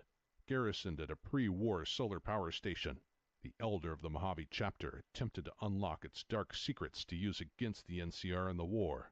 But before he could do so, the NCR forced a confrontation. Outnumbered 10-1, the Brotherhood was forced to retreat after losing half the chapter and the disappearance of their elder. The defeat at Helios was a crippling blow for the Brotherhood. After that, the Mojave chapter of the Brotherhood left the NCR alone and retreated back to their old base in Hidden Valley. There they can tend to their computers and ray guns as much as they like. They still send the occasional paladin up to the surface to procure crucial supplies, but recent years have proven to be a challenging time for the Brotherhood. Sometimes individuals will leave the Brotherhood for extended periods, often to procure rare resources, but occasionally just so the Brotherhood can discreetly get rid of rebellious youth. Wanderers who prove themselves worthy just might find themselves with a Brotherhood member as a traveling companion for a while. They can demonstrate that their cause is of value to the Brotherhood. And, well, maybe a few travelers will warm themselves by a campfire and let an old scribe tell his tales of the wild wasteland to anyone who will listen. Fallout Lore, Chapter 4, East Coast Brotherhood of Steel. The wasteland stretches from one horizon to the other, and very few people can say that they have walked at all. If a traveler sets out from the boneyard on the west coast and walks towards the rising sun in the east, it would take months before they reach the other ocean. It used to take a lot less time. Some of the old flight records at airfields say that people would fly back and forth across the entire country in an afternoon.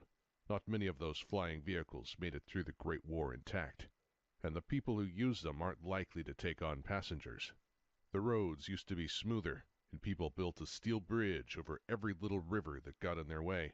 Even when folks didn't have the time to fly from one city to the next, they could still communicate over great distances.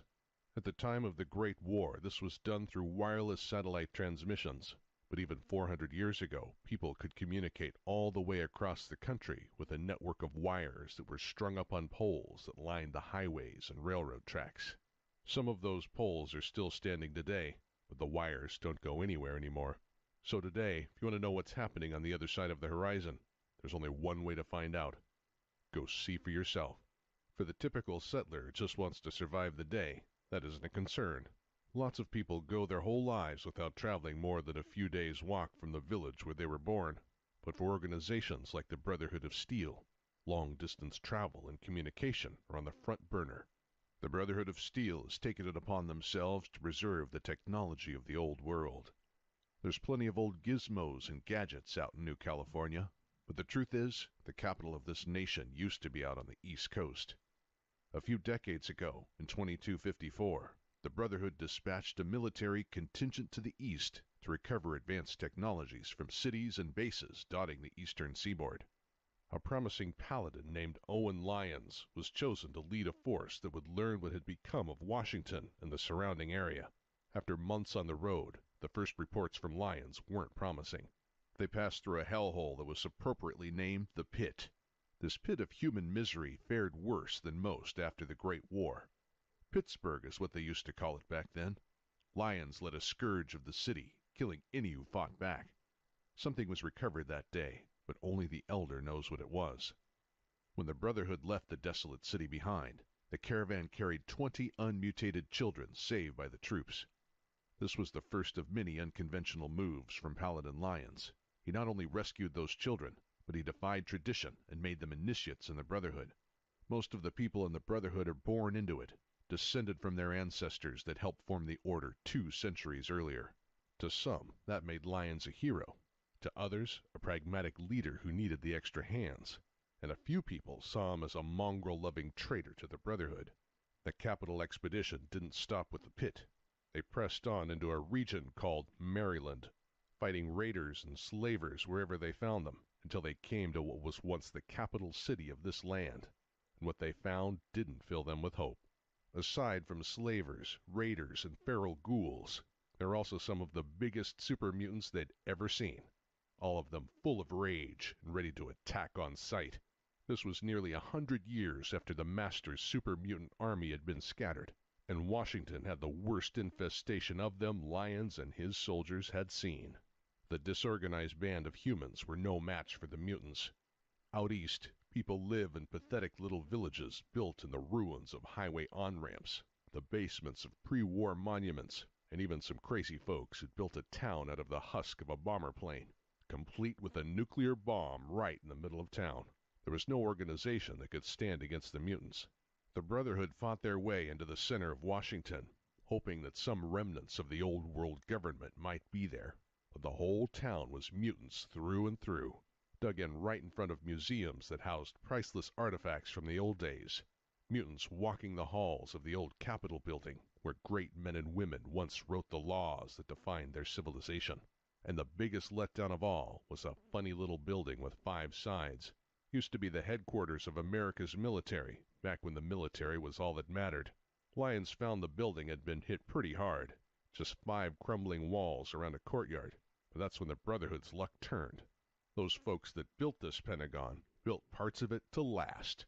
And deep inside the roots of that building, the Brotherhood found a treasure trove of pre-war intel, equipment, weapons, and best of all, a giant killer robot. His name was Liberty Prime, and he was built to instill fear in the hearts of America's enemies 200 years ago. Liberty Prime could crush a soldier in power armor. He could throw nuclear bombs like footballs, and his eyes fired beams of electric death.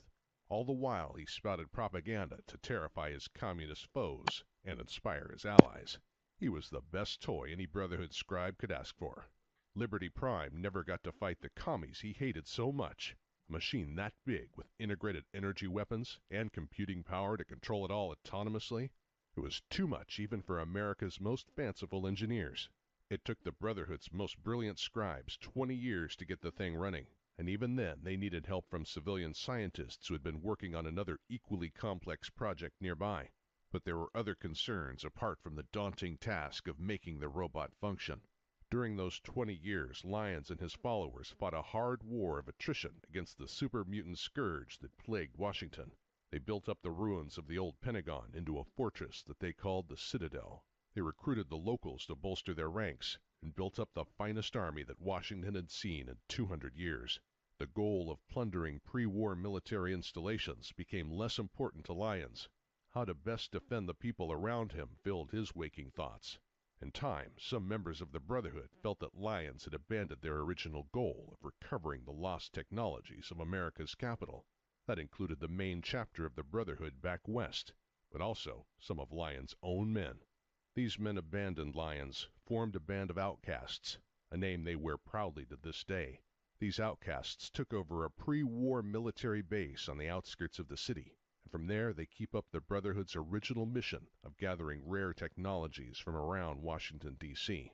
They dream of one day marching right back to the Lost Hills, their arms filled with shiny new gizmos, and rejoining the rest of the Brotherhood as heroes. Travelers can identify the outcasts by their black and red armor. They don't care for Lyons' knight in shining armor sensibilities, so they even abandon traditional Brotherhood titles like Knight and Paladin. Instead, they use ranks like Defender and Protector. Maybe this change was intended to reflect that they're defending the ideals of the Brotherhood, or protecting technology from the savages of the Wasteland. But they certainly aren't defending the people of the Capital Wasteland. They'll fight off any raiders they come across, and super mutants too. But do not mistake these actions for altruism. When the outcasts clear out a slaver camp, or a nest of feral ghouls, this is only because it furthers the outcasts' cause in some way. They view most people of the wasteland as ignorant cavemen, unfit to touch a plasma pistol. You do not want to become a problem for them, because they have a knack dealing with problems rather divisively. Their weapons and equipment are among the best available in the wasteland, and their patrols are augmented with combat robots that pack a mean punch. These two factions of the Brotherhood and the Capital Wasteland tend to stay away from each other, but travelers don't want to be anywhere nearby when these cats meet. The sad thing is, the average settler can't tell the difference between the Brotherhood and the outcasts. They're all just people in armored suits shooting each other with ray guns. To most people in the Capital Wasteland, the politics don't matter. They don't care who's killing the mutants and raiders. They just want the trade caravans to run on time. Maybe that's why the citizens of the Capital Wasteland didn't make that much of a fuss when the Enclave set up shop in the capital as well. To them, the Enclave was just another group of tin soldiers with laser rifles talking high ideals. How does someone scavenging through a pile of rusty cans tell the difference? To the average wastelander, the Enclave's propaganda machine is something to disregard. All just words to someone who won't make it through the night without a dose of Radaway. Still, the people of the Capital Wasteland owe a debt to Elder Lyons, a man who had the courage to reassess his beliefs, hoping it would lead to victory one day. He and his Brotherhood knew the Enclave was trouble right from the start, and eventually went head-to-head with them in a battle unlike anything seen before. Fallout Lore, Chapter 5, The Enclave. As far as anyone knows, this wasteland is the best damned wasteland in the world. When America and China went head-to-head 200 years ago, both sides launched everything they had, and most people assume that China was blasted back to the Stone Age. The only way to know for sure is to jump in a boat and paddle across the ocean, so folks just assume that China, Europe, Canada, and the rest of the world got hit at least as bad as America did. People look out at this land, and some of them just know in their hearts that it's the garden spot of the whole world. Maybe that's why we can't go more than a few decades without someone trying to take over the place. When humanity was just beginning the struggle to rebuild after the war, there was no sign of the government helping out. People formed tribes led by the strongest warriors and the smartest scavengers. The chain of command and the line of succession meant nothing to people who needed things done fast. The closest thing to a government that emerged was tribal elders, or the mayors of small villages. It took a good 80 years before anyone made a serious try to unify the wasteland, and that didn't turn out so well. What with the inhuman army and forced mutations. Eventually, in 2189, some of the larger towns in California banded together and formed the new California Republic, but they never claimed to be the government. With no communications from the pre-war government for over a century, the memory of it faded as new generations replaced the old, convinced the old president and his kind were long dead. That'd be the bee's knees, but the wasteland ain't so lucky. 200 years ago, in the last days before the Great War, a secret coterie of America's top-ranking political and corporate leaders decided to duck and cover, big time. They scurried right off the continent and hid inside a secret offshore base, then cowered there while the rest of the country suffered a nuclear holocaust the government had caused. There they stayed, safe and hidden for decades. The group we know today as the Enclave is the result of 10 generations of breeding between politicians, military brass, and corporate executives. The direct descendants of the people who caused the apocalypse? Not many people would make up a story like that, so it's probably safe to take them at their word about their ancestors. Regardless of who their great-grandparents were, the Enclave certainly has access to an abundance of pre-war tech and weapons. They hoarded it on a man-made island, a metal city that grew out of the ocean floor. It was once used to refine oil, back when people could pull oil right out of the bottom of the sea. The Poseidon oil rig was inaccessible to people on the mainland, so no one knew they were out there until they began their plan to rid the wasteland of everyone who didn't fit their definition of a real American. The Enclave had spent decades learning to improve upon pre-war weaponry. They weren't just collecting artifacts of the old world like the Brotherhood. They were looking toward the future. They had devices more advanced than anything seen in the wasteland, including the Brotherhood. It wasn't just better guns, or the ginchiest armor. The Enclave had a fleet of flying vehicles they called vertibirds. Most folk had never even seen a car move unless it was hitched to a team of Brahmin, so these vertibirds gave the Enclave an edge over every other human group in the wasteland.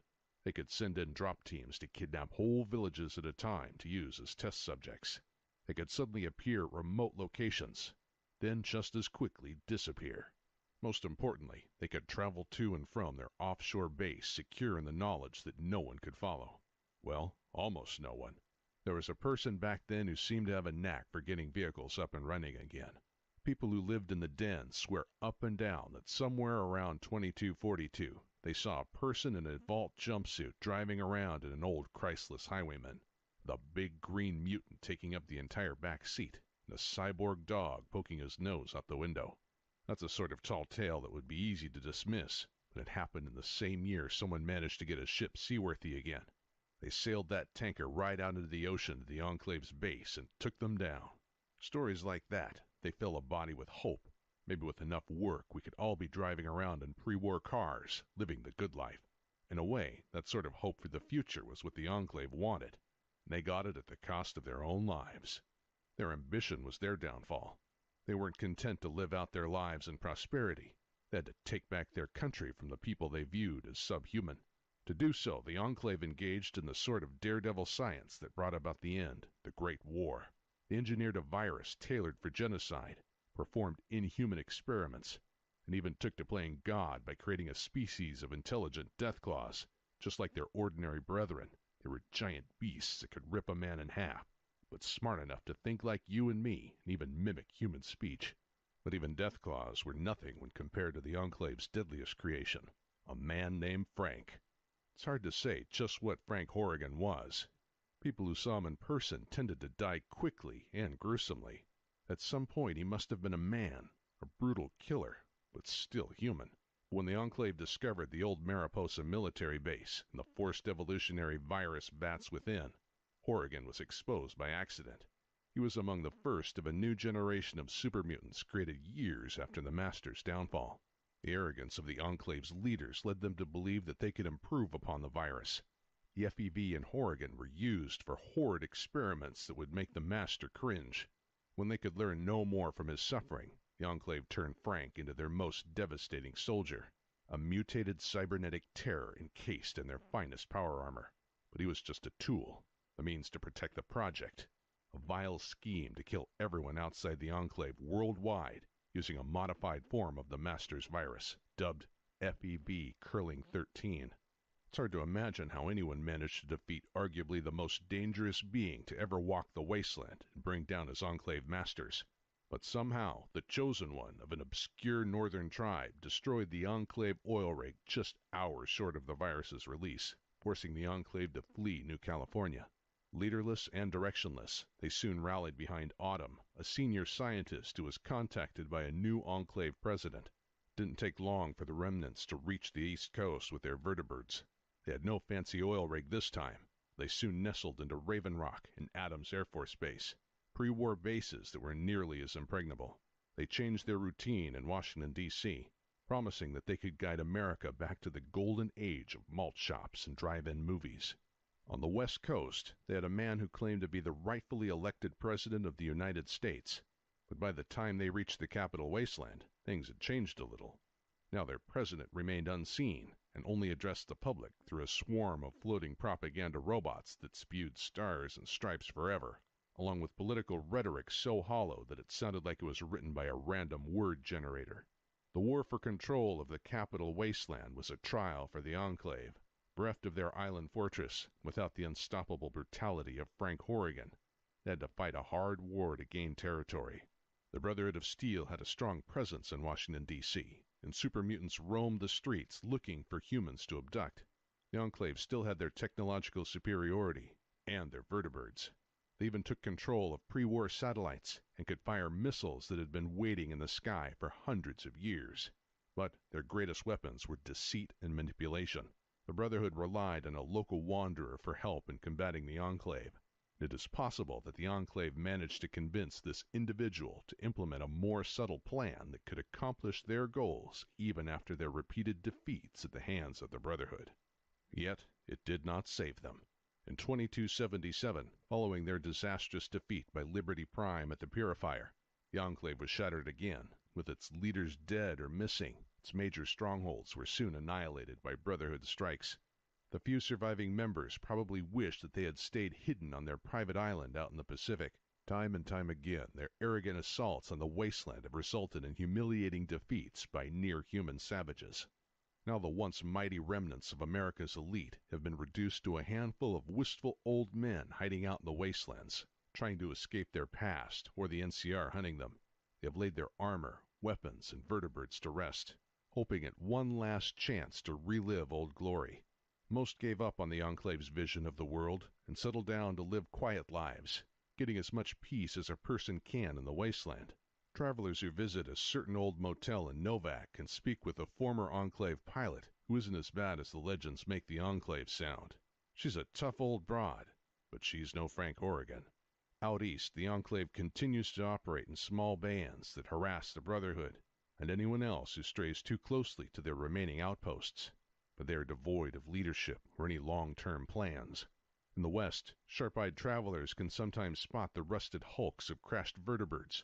There's little else remaining of the Enclave, or at least that the Enclave wishes to reveal. Could an organization with such resources be entirely stamped out? Much like radroaches, the Enclave has shown remarkable resilience. The people of the wasteland should be prepared to deal with another hidden nest of these relics of the old days.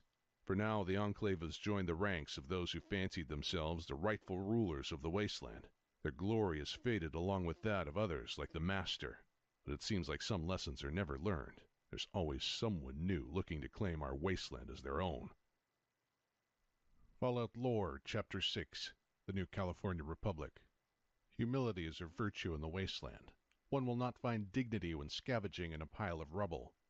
Those who are lucky enough to be born into prosperity should know that their way of life can vanish in a moment.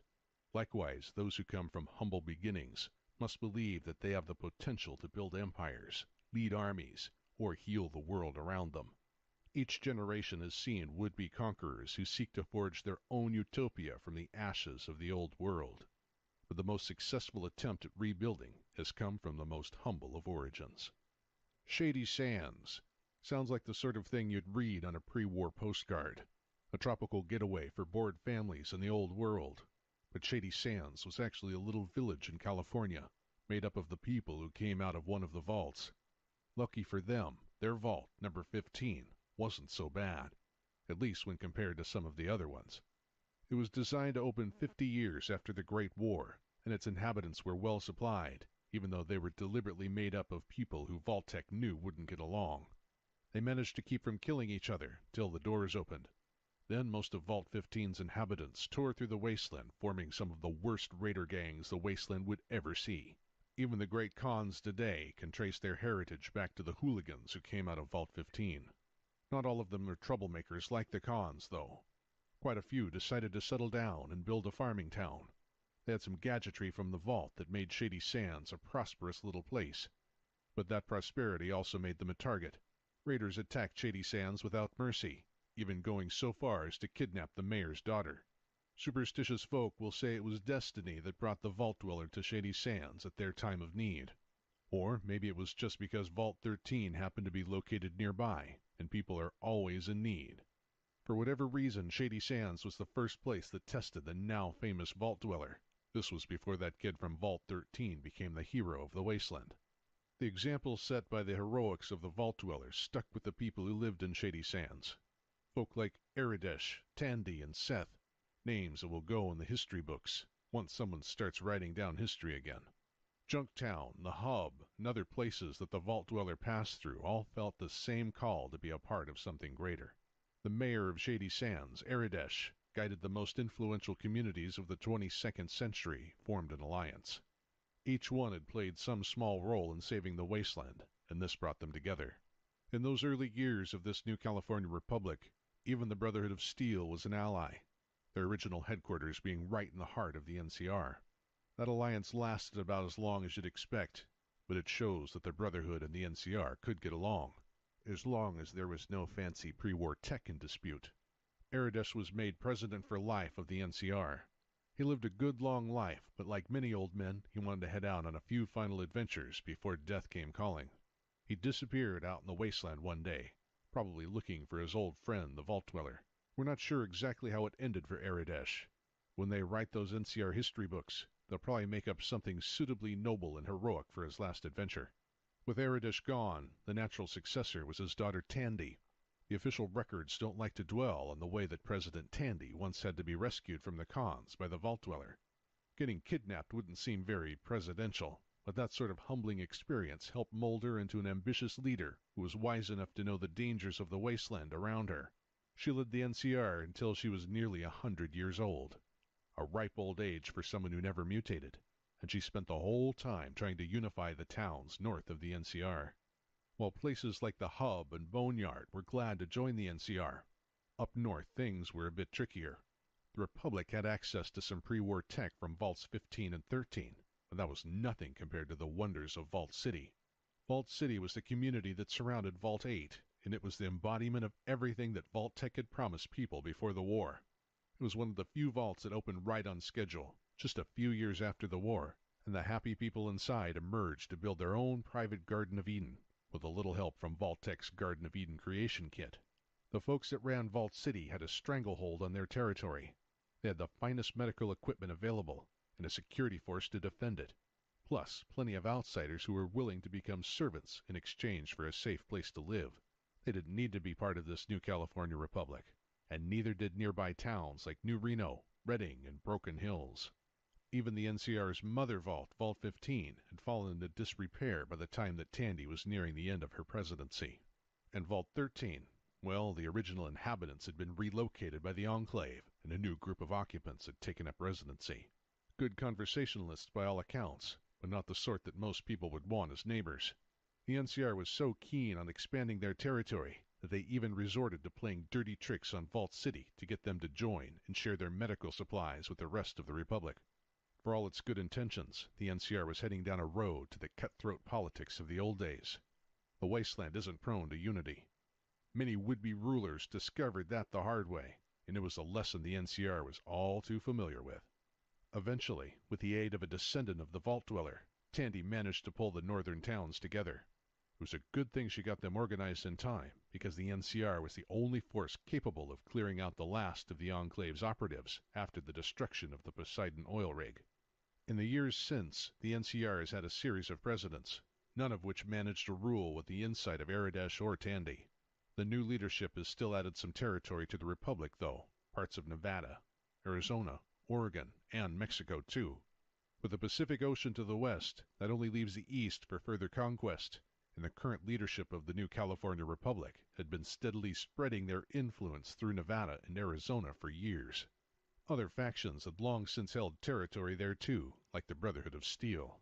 An alliance between the NCR and the Brotherhood might have held up if there hadn't been such an abundance of amazing technology at stake. Just a little ways over the border in Nevada, the Brotherhood had discovered a solar power station called Helios 1.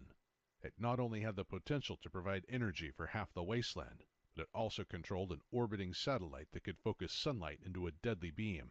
The Brotherhood always loved their death rays, and they could never let anyone else get their hands on something like that. It was an unprecedented struggle between the Brotherhood and the NCR for control of the facility. To the Brotherhood, it meant keeping a devastating weapon in safe hands, and to the NCR, it meant providing electricity to all of their citizens. Good intentions all around, but everyone was still certain that their side deserved Helios more than the other side. The Brotherhood Paladins have terrifying weapons in their metal-clad hands, but the NCR has soldiers gathered from all over the Republic. A vast army of patriots who are willing to die for the idea of building a nation, state by state. Although numbers aren't the only thing that the NCR has. They have the Rangers. Even before the Great War, the West had need of soldiers and lawmen. For centuries, some of the finest of them adopted the title of Ranger, and today's NCR Rangers are made up of the best men and women that the Republic has to offer.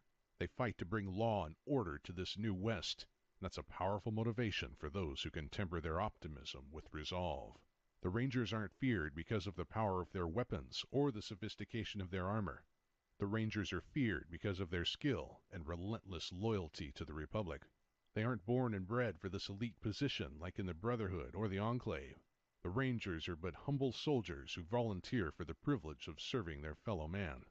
With such loyalty in their multitudes of soldiers, it shouldn't be a surprise that the NCR seized Helios 1. With it, they just might have enough power to light up everything west of the Colorado River. That is, if they can ever get the thing running properly. But Helios is only one of their plans to restore civilization to the world. Right in the middle of the desert, there's a great river, and a huge pre-war dam that once pulled electricity right out of the flowing water. A feat of engineering, this great wall was named after one of the old presidents of a dead empire. The Hoover Dam, they called it. The NCR wanted that dam, but they discovered they weren't alone. The Colorado River had kept the Republic separated from another army, a veritable legion of bloodthirsty killers. This legion, it wasn't interested in building a new future. It didn't want to return to the glory of the pre-war American heyday. They wanted to drag the world back to the Bronze Age, a time of swords and slaves. Say what you want about President Kimball, but that man knew from the start that there would be no peace between the Republic and the Legion. They clashed at the Hoover Dam a few years ago in a battle that left the Colorado running red. This wasn't a fight for control of a single installation, or a town, or even that dam. The conflict between the NCR and the Legion would become the biggest war this land had seen in over 200 years. Fallout Lore, Chapter 7, Caesar's Legion. A long time ago there was a saying, those who cannot remember the past are condemned to repeat it. That made more sense back when every child in the country went to school 5 days a week and learned their history from a big room full of books. Of late, it can be a mite hard to find a history book that hasn't been burned or rotted through, so it seems like the good folk of the wasteland are doomed to repeat a lot of history's mistakes. There's a certain man in Nevada who's deliberately repeating history's mistakes. Calls himself Caesar, spoken by his followers as Kaiser. He's not the first to go by either of those names. A good 2,000 years ago, the first Caesar ruled an empire on the other side of the world. That Caesar probably never even imagined that there was a whole continent over here full of new people to enslave. Well, this new Caesar of the post-apocalyptic world is out to finish what the first one started. Rather than aiming to restore America to what it was in the days before the Great War, Caesar is forging a new nation, using the Roman Empire as some form of twisted inspiration. That's a funny idea for someone to get in their head. Of course, this Caesar had an unconventional upbringing. He was born in 2226 out west in the Boneyard, the ruins of what used to be Los Angeles. He didn't stay there long. His mother took him away when he was just a baby and raised him with the followers of the apocalypse. Despite their name, these followers aren't one of those doomsday cults. They're just a group of do-gooder intellectuals who try to preserve the knowledge of the old world. They also keep records about the present, so we know all there is to know about who Caesar was before he declared himself emperor. He used to be a bright young man named Edward Sallow. He was chosen to go on a follower's expedition to study the tribespeople of the wasteland, and perhaps he was a little too intelligent and educated to be sent out among the savages. He viewed them with a mixture of sneering contempt and misguided pity. He felt it was his duty to civilize them at any cost. In a stroke of irony, it turns out that those uncivilized lands had some books from before the war, books that weren't reduced to a pile of ash. Rare historical records, including an account of the original Caesar's war in Gaul. Sallow could have seen the history of Rome a warning about an empire that was doomed to fall. He could have seen the poetic tragedy in the fact that he discovered those books the ashes of yet another fallen empire. But instead, he saw something of himself in Caesar, and decided to follow his example, even if it meant knowingly repeating the mistakes of the past. The Romans described in those old books were, by the standards of their time, the most civilized group in the known world. So mighty was their empire, they even had it better than most folks today. Food, fresh water, roads, and libraries. The problem is that only some Romans had it that good. Their empire was built on conquest and slavery, and the people on the bottom rung of society had it about as bad as a mole rat in a death-clawed den. Under the new title of Caesar, Edward Sallow forged the tribals of Arizona, New Mexico, Utah, and Colorado into an army patterned after the Legion of Rome. Their entire society was converted to the war effort, and they used merciless strategies to decisively end their conflicts. 86 tribes in all, and each one they encountered was either assimilated or annihilated. The men who survived are forced to become soldiers in the Legion. All traces of their original tribe are eradicated, and these slave soldiers have but one option in life: to die in the service of their conquerors. With each new victory the Legion grows in number, leaving behind no one to oppose them. In his own way, Caesar is bringing order to the wasteland, one genocide at a time. The women of conquered tribes are not allowed even the dignity of dying in combat. The Legion's strictly regimented society forbids such equality, no matter how skilled those women may be as warriors. This rigid separation ensures that half of the Legion's forces fight, while the other half breeds the next generation of slaves. Caesar would say that slavery is a fitting punishment for the weak and cowardly members of the defeated tribes, a chance for them to prove themselves of worth in their new life. A compelling argument, but nothing can justify being born a slave. Children born into the Legion are separated from their parents, given no knowledge of the culture of their ancestors, and identify themselves only as one small part of the vast Legion. They are all destined to die in Caesar's servitude. Caesar's love of the old times and martial virtues does not prevent him from arming his men with weapons developed in the 21st century. If throwing javelins at their enemy won't get the job done, then the Legion will reach for assault rifles or even more advanced weaponry. They do prefer to fight hand-to-hand whenever possible, and some of the Legion's men carry kinetic energy hammers and ballistic gauntlets enhanced with 21st century technology. Caesar is the absolute ruler of this army, and disobedience is punished with death. A slow death. The Legion burns people alive, crucifies them on poles along the roadside, and forces them to fight to the death in duels for Caesar's amusement. Failure is punished with equal cruelty. Every member of the Legion knows that it is better to die in battle against the enemy than to stand before Caesar in shame. Even his highest-ranking commanders, his legates, can suffer his wrath. A few years ago, Caesar proved this when his army came upon its first worthy opponent, the new California Republic. Even as the Legion was spreading westward, the NCR was exploring territory on their own eastern border. The two nations clashed on the banks of the Colorado River for control of the Hoover Dam in 2277. It proved to be the first defeat for the Legion. The NCR has the biggest, most organized army in the wasteland, and their rangers are some of the fiercest, most cunning fighters in the wastes. The NCR feigned retreat across the dam and led the Legion to the town of Boulder City. back when there was a town there. The place is a graveyard now, filled with the bones of Legion soldiers who charged to their own doom, certain that the NCR was fleeing in terror before Caesar's might. Caesar himself would have been clever enough to deduce that this was a trap, but he had delegated the task to one of his legates who failed to see that the NCR was only pretending to run. When the Legion reached Boulder City, they found enough explosives to level just about everything in town.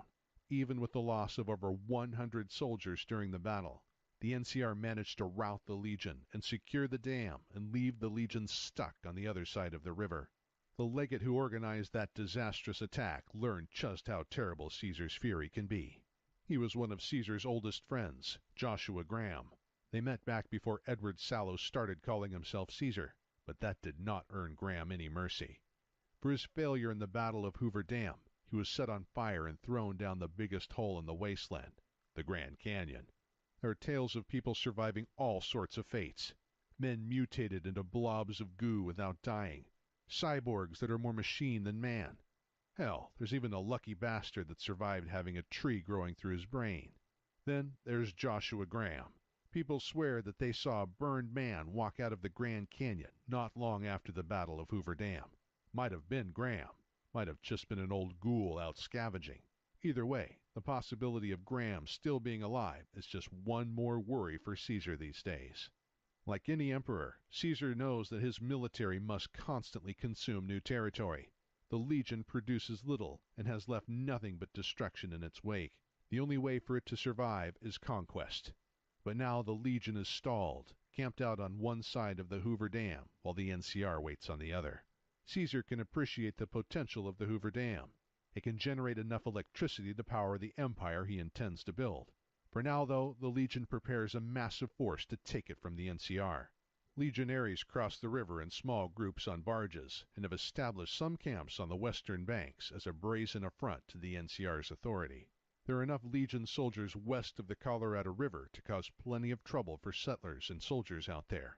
They need a fresh supply of slaves, although the Legion will sometimes burn whole towns to the ground and torture the citizens to death as a symbol of their might.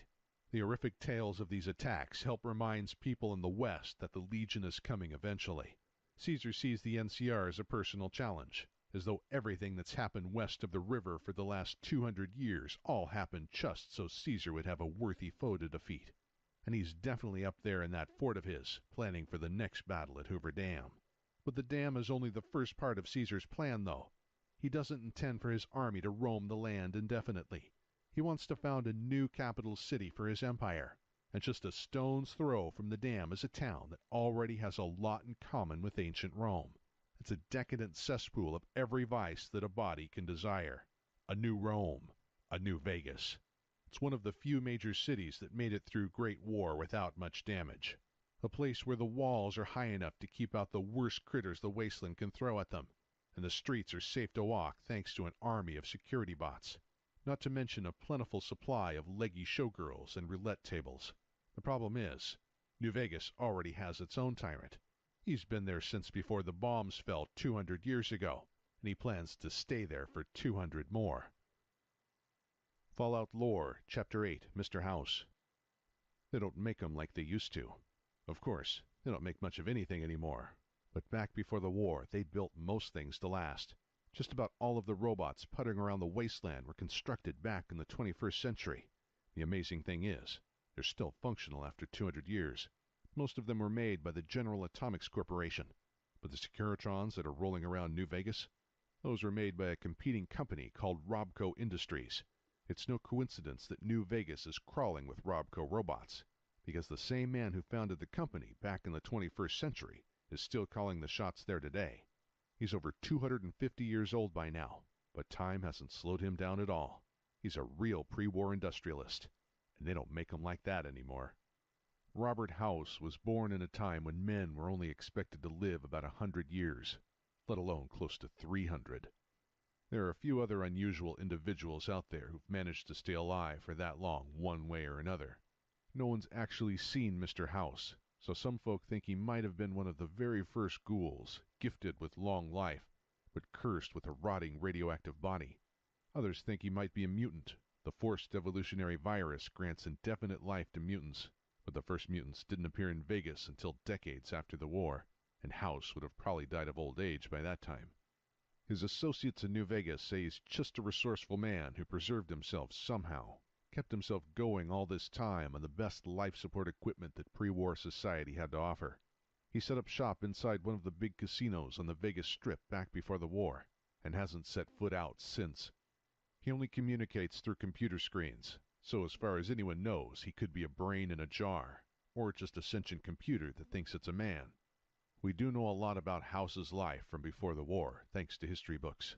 He was quite a flamboyant figure before the bombs fell, consorted with starlets, mingled with heads of state, and built robots for the military, so his exploits were gossiped about in books, magazines, and holotapes. He was born in New Vegas around 2020, back when it was called Las Vegas. He came from a wealthy family, but was orphaned at a young age, then cheated out of his family fortune. Mr. House didn't need to inherit his family's wealth, however, because he inherited something far more precious, his father's business acumen and knack for engineering. It didn't take long for him to amass a fortune of his very own. House founded Robco in 2042, while he was barely in his 20s. Made a fortune building robots, including those clunky Protectron robots that are still clumping their way around the wasteland. Those bucket of bolts are slow and not too bright, but they're durable and versatile enough that they're used all over the country. Modified Protectrons have been turned into everything from a sheriff to a sex bot. For the more rugged technophiles, that is. The technophiles also love another product from Robco, the Pip-Boy Personal Information Processor. They were issued to everyone inside the vaults, probably to make it easier for Vault Tech to monitor how their little social experiments were progressing. But those little gadgets were built to last, and plenty of notable vault dwellers have used that old Robco tech to make their way through the wasteland. House and his company also had a hand in building Liberty Prime, the gigantic killing machine that the Brotherhood of Steel dug up out east. He seemed awfully smug about that one, even had a portrait commissioned of himself standing next to his monstrosity, like a proud father. He never actually got to see Liberty Prime running, though. House was smart enough to see the Great War on the horizon, and he turned his focus from national defense to keeping his hometown Las Vegas safe. Mr. House knew that an apocalyptic war was coming eventually, and in the years leading up to the war, he pulled every string he had to ensure that Vegas would make it through. He poured all of his resources to turn his Lucky 38 casino into a fortress with enough firepower and processing speed to shoot down or hack and disable any missiles that managed to make it near the city. He even built himself a personal army of Securitron robots that were vastly superior to the old Protectrons. Faster, smarter, with bigger weapons, and all of them under his personal control. He sealed himself up inside the Lucky 38 and planned out his new world while waiting for the old one to end. But something went wrong with his scheme. House and his army of robots were quiet for close to 2 centuries after the war. He saved the city from the bombs and missiles, and then just disappeared. His tower fortress was nothing more than a lifeless concrete spire growing out of the middle of the desert. Vegas itself deteriorated in the decades after the war. The roulette wheels stopped spinning, the slot machines ceased regurgitating coins, and the tourists were overwhelmed by savage tribals that invaded the Strip. These tribes didn't care about the once great city they inhabited. They took no notice of that impenetrable tower in the middle of the Strip. They spent their days looting and murdering. Some of them even engaged in acts of cannibalism in a town that once boasted all-you-can-eat buffets on every corner. Savages like them would have been exterminated by the new California Republic if they had lived further west. They would have been assimilated by Caesar's legion if they were on the other side of the Colorado River. But in Vegas, they maintained their ways for generations, even as civilization slowly spread through the wasteland around them. There wasn't much reason for Mr. House to interact with the outside world when he was surrounded by these wild men. It took the arrival of NCR scouts to give him hope of rebuilding the world. At that first sign of civilization, New Vegas, a beacon that could be seen all over the Mojave, lit up. When House's robot army suddenly appeared, the first thing it did was set about taming the tribals. The Securitrons were useful minions, but House knew that he would need human hands to restore Vegas to its former glory and draw the interest of the NCR. Under the threat of annihilation, the tribes either gave up their wild ways and allowed Mr. House to remake them in the image of Vegas in its heyday, or left. One band of savages took on the airs of old-world entertainers from House's youth. They shed their gecko-hide clothes, tossed aside their spears, began dressing in pre-war suits and quoting long-dead singers. Maybe some of the other tribes thought they'd gone soft for living in a swanky casino, but these chairmen cocked their hats and swaggered right to the top of House's news strip. Ring-a-ding-ding indeed, pal. House knew he'd also need a lower class of thug, so he also took in a tribe of brutes that could be counted on to perform the most unspeakable acts. The Omertas were dressed up in suits and ties, but they were no gentlemen. Their fortune was built on the worst form of slavery. They are the flesh peddlers and chem pushers of the strip. Unfortunately, their services are in high demand. They have become an essential part of New Vegas's economy. Although the town is a magnet for the seedier denizens of the wasteland, House has also ensured that New Vegas has something to offer those with more redefined sensibilities. The White Glove Society is House's most successful attempt to recreate the splendor of the pre-war days. Once the White Glove Society was no more than a pack of wild animals doing whatever it took to survive. But now they operate the ritziest hotel in town, serving the most succulent steaks in the wasteland. Diners will need to put on their finest attire, though, because the White Glove Society prefers patrons with marvelous fashion sense, if not particularly good taste. These three families ensure that House is at the center of a thriving city. As former rivals, these tribes endlessly plot against each other, but House's Securitrons ensure that there is no overt conflict and that the stores, brothels, and casinos stay open. By the standards of the wasteland, New Vegas is a veritable utopia. That's why it has drawn the interest of both the New California Republic and Caesar's Legion. Each empire must continue expanding their territory, and New Vegas is the golden egg trapped right in the middle. For now, House remains within his stronghold. Walls of steel separate him from the hedonistic paradise of his own city. Outside, two great armies prepare for a war that could crush New Vegas. House's army of robots and tribals is hardly enough to fend off both the NCR and the Legion. Unless he has some secret weapon that hasn't come into play yet. He waited in silence for 200 years. Could there be some missing linchpin needed for that scheme he began before the war? It wouldn't be the first time someone in Vegas had an ace up their sleeve. No matter who holds the trump card in the war ahead, there'll be plenty of innocent people who'll cash out. Caesar views the soldiers in his legion as expendable pawns who exist only to die in his name. The NCR's leadership has committed mass slaughter of those who stand in the way of their noble but misguided goals. And House's minions have no mercy for the tribes that refuse to yield to his vision of New Vegas. Trapped within this triangle are countless smaller settlements and tribes, peoples and societies that are constantly in danger of being eradicated or assimilated. Of them, none have suffered greater struggle than the Great Khans, a once proud band of raiders who, like the NCR, can trace their roots back to the opening of the first vaults. Fallout Lore, Chapter 9, The Great Khans. At night, the wasteland is dotted with towns that light up the darkness. Each one is some settler's attempt at rebuilding civilization. But some folks just don't take so well to civilization. The wasteland holds endless wonders and mysteries, and you'll never see them from within the walls of one village. Life on the road doesn't leave time for growing crops or herding Brahmin, so some people survive by taking what they need. Such predatory behavior is hardly commendable, but it does take strength to live the life of a raider, and who doesn't respect strength? Every few miles there's some new group of raiders on the prowl, always certain that their strength gives them the right to prey on the weak. And every damned one of them has a theatrical name and flamboyant heraldry. The Fiends, the Jackals, the Yakuza.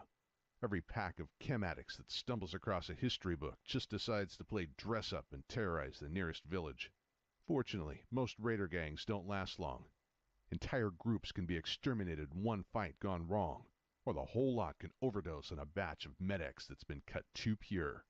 But a few of the raider gangs have managed to stick around for generation after generation, and the most resilient by far is the Khans. A long time ago, many years before even the Great War, there was a place called Mongolia, home of the Khans, some of the toughest warriors the world had ever seen. They were led by a man called Genghis, and under his rule they came closer to conquering the world than anyone else. Even 1,000 years later, people still know the name. The Khans of the modern wasteland aren't actually descendants of the originals from Mongolia. They came out of Vault 15 and 2121, along with a few other raider gangs, the people who founded the village of Shady Sands. The folks that settled down in Shady Sands couldn't wait to start rebuilding civilization.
Hmm.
I didn't rest full asleep as last time. Toss it and turn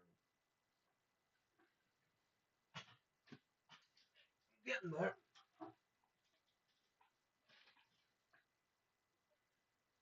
I'm getting there.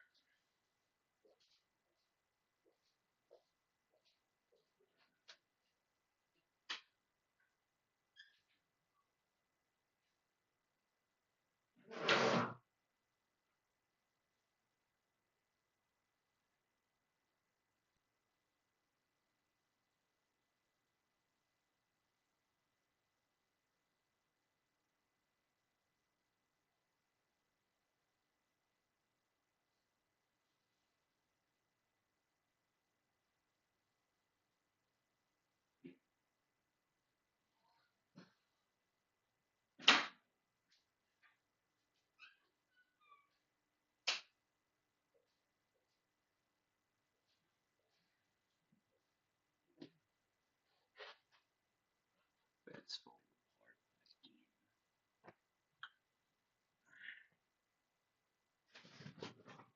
apart.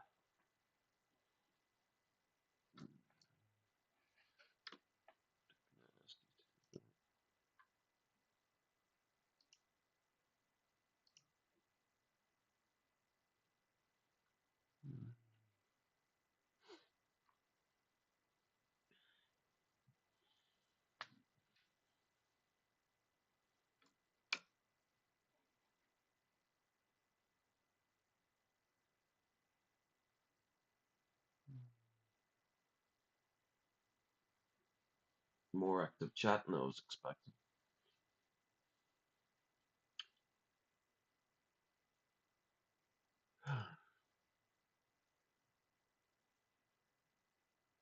Well, see it's all in a few hours. Or sooner. It's up to you guys.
Mm.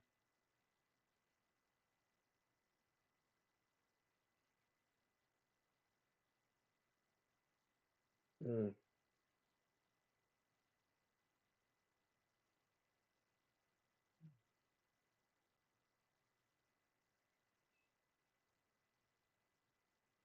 Mm. Mm.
Mm,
uh, uh, mm.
You know what, gang?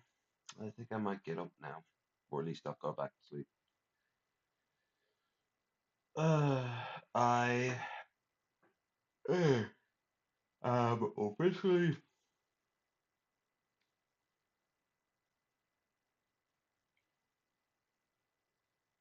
no longer as tired. Very opposite of what actually,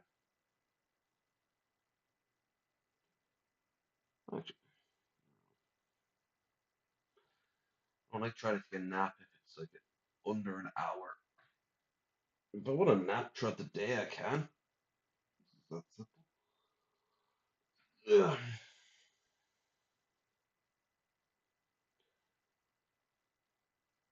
So that was not completely unrestful compared to yesterday. Jesus Christ.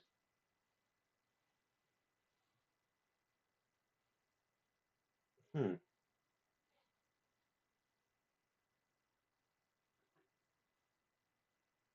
Noticing this in particular coif of hair, and there's nothing else there. That's got to go. Well, this side.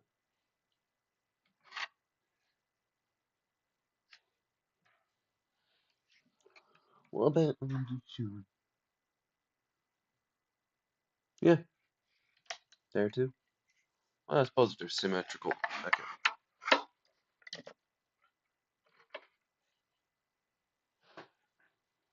Well,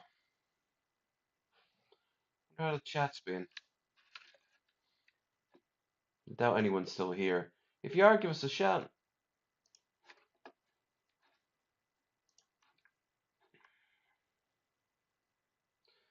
Raising at one point. Just type Z Z Z Z Z.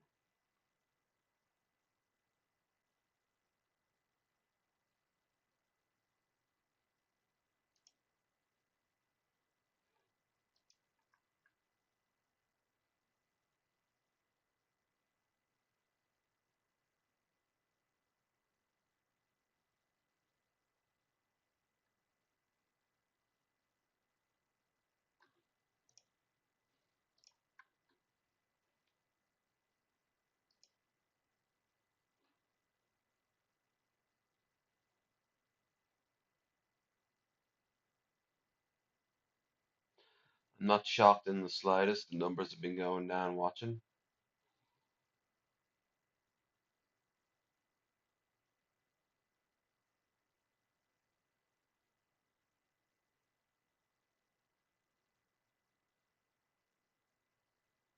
Yeah, it's bound to happen. We're gonna be in the doldrums now, most likely.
So, if anyone's wondering, I didn't really dream much, or if I did, I can't really remember. But at one point, I was with a cousin of mine I've not seen in decades at a big hotel deli carvery thing. And they kept saying because they had so much food left over, they can keep on adding to our meal.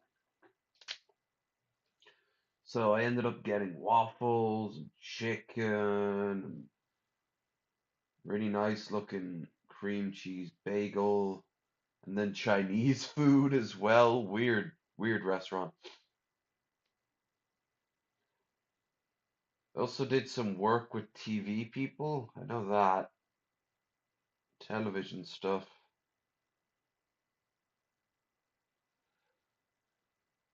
Was it a cab? I think I was driving around Chicago at one point.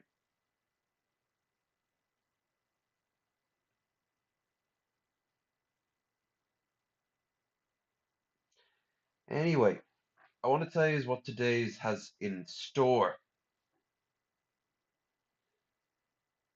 In a little while, I'll end this stream and start up the next, as you do. I'll spend that time shilling, of course, but also I will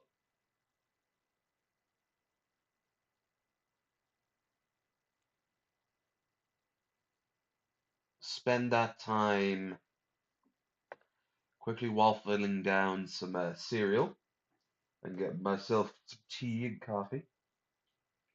I'm feeling playing American Truck Simulator as a sort of chill way to start the day.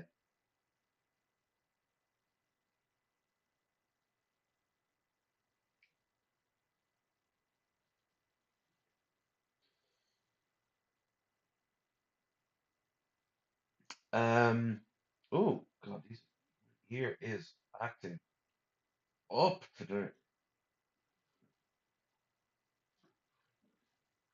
There's a few things I want to do today.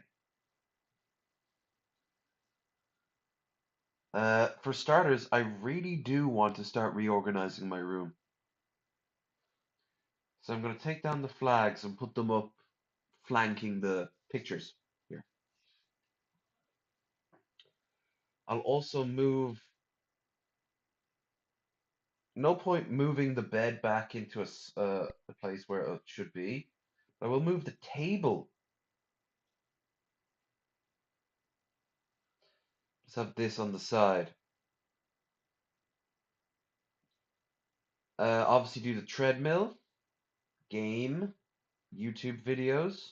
Anyone wants to pop in the chat. Uh, this evening, assuming that we won't get a copyright strike for half of it, might as well listen to the other half of the Fallout thing as we drift off the bed. Why I paused it. That and I was getting so tired, you know.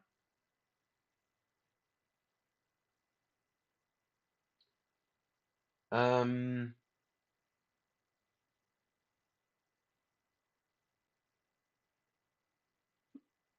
that's it, really.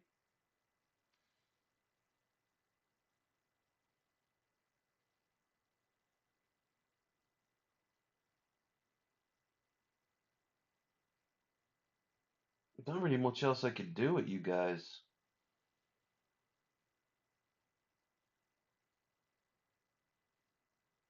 Obviously, I won't do a lot of loud stuff this early in the morning.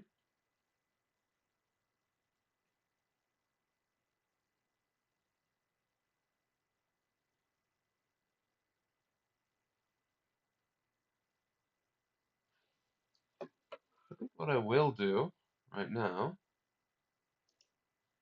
is turn on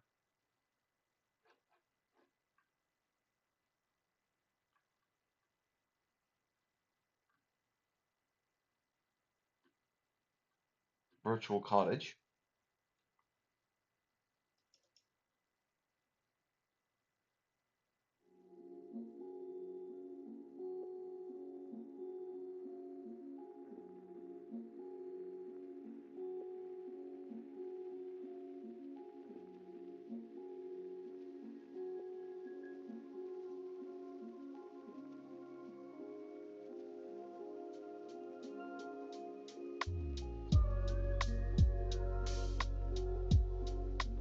phone.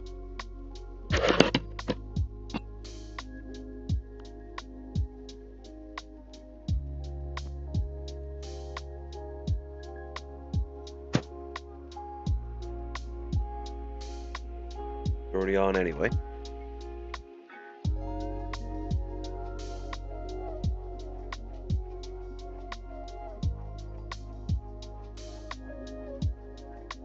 And you and I wait a little bit.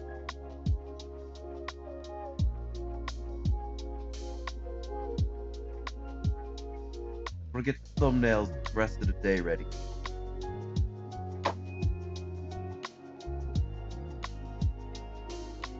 Say another 3 ought to do it.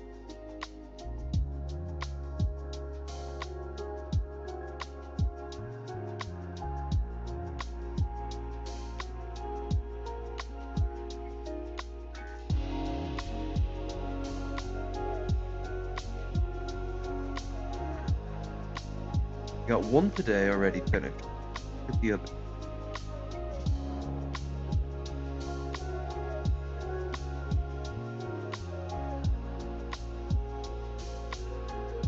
Stop the alarm, no point now, I'm awake.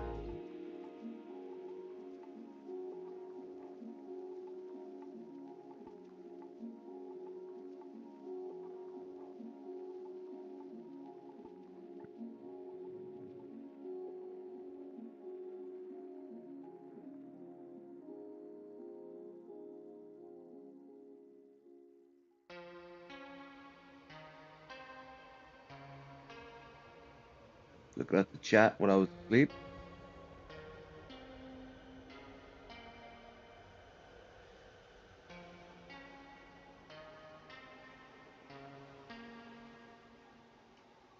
Alright.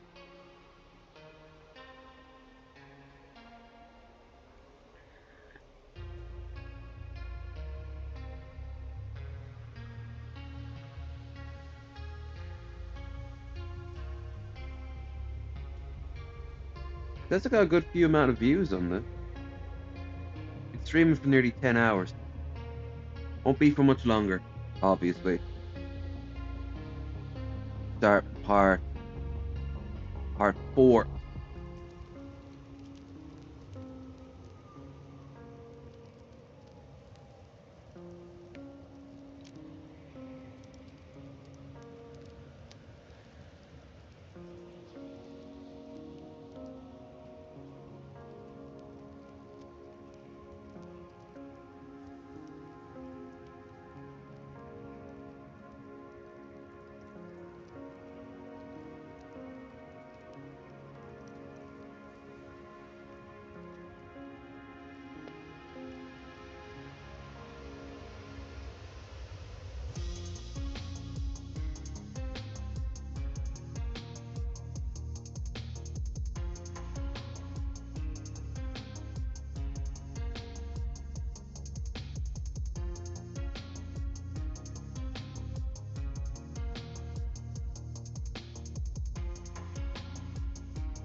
Hey Bill, morning.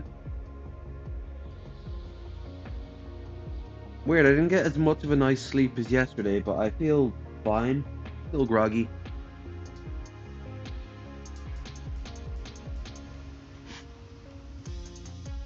Ooh. Wow. Let's see, I've got how many episodes more? Let's make another 3. Well, 2, because I've already got 1 made.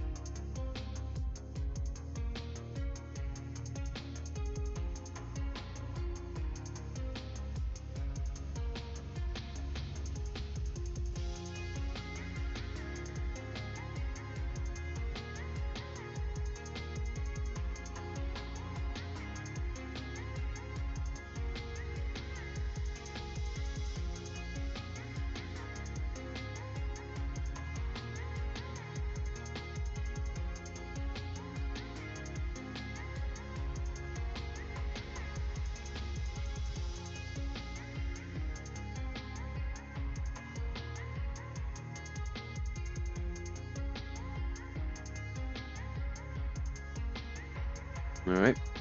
Do for number 5.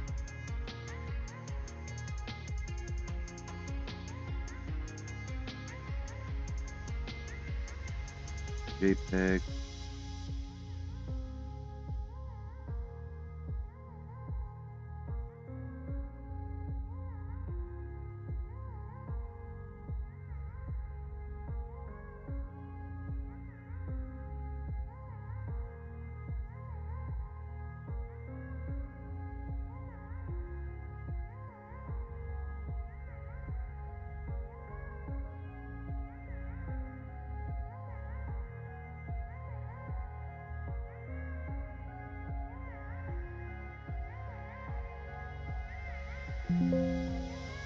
Ah, good.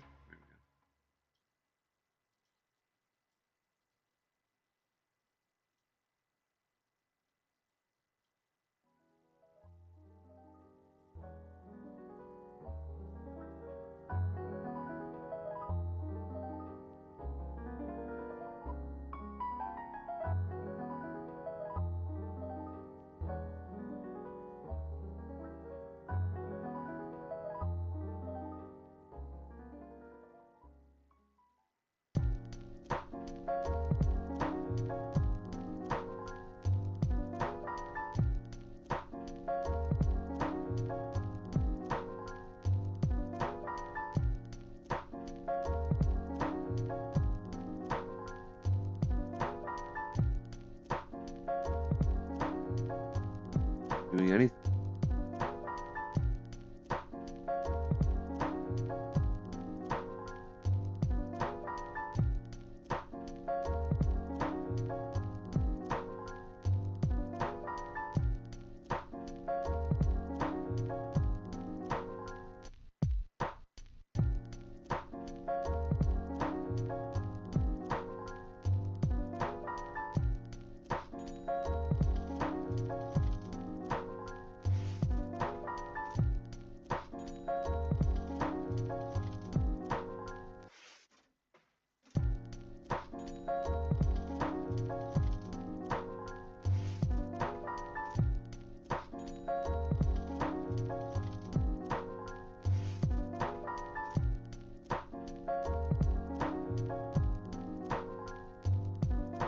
Oh, hell yeah.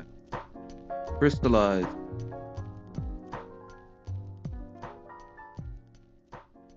Turn it into an Andy Warhol picture of just fading out of existence.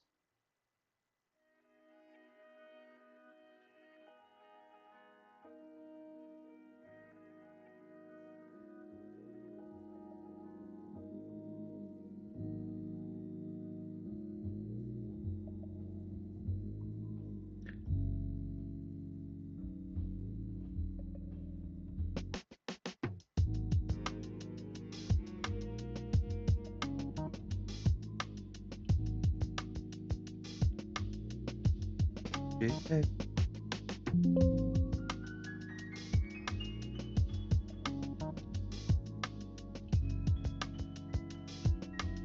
Need to pick up my desktop. There's tons of random files, pictures and such.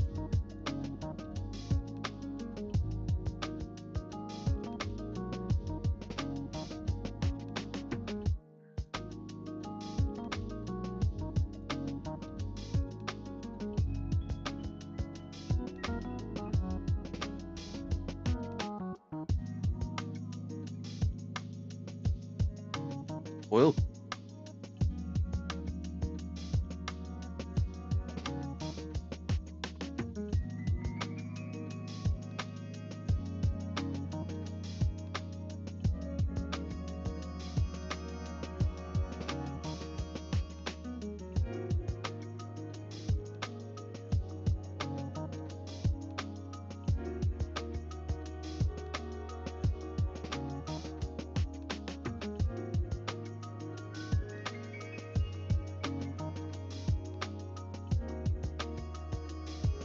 No.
J is for JPEG. After that, I think that's enough thumbnail. Might be going as high as part 7 on this stream.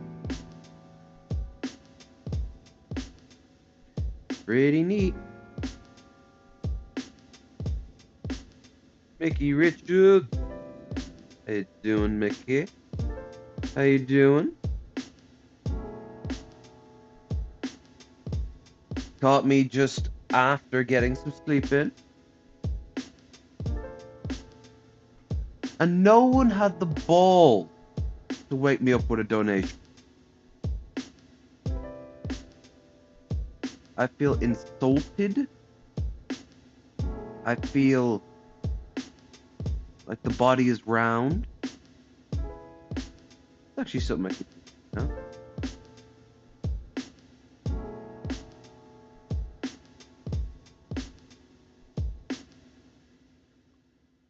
Open up shortcut.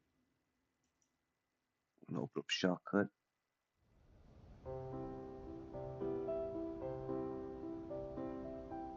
So yeah, we're gonna reorganize the bedroom today, do my run game, which we're gonna play some American Truhook in a little bit.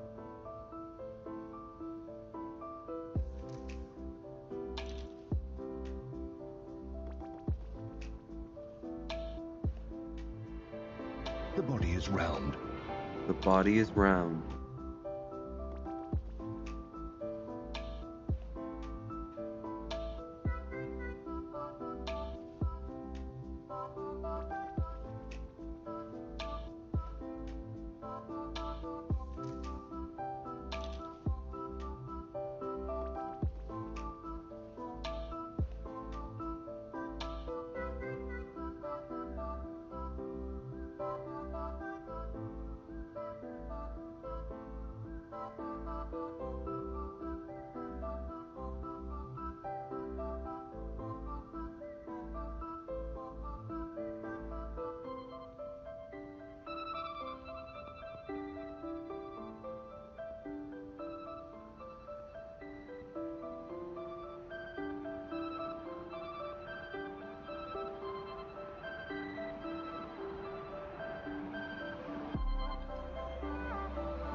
Got something?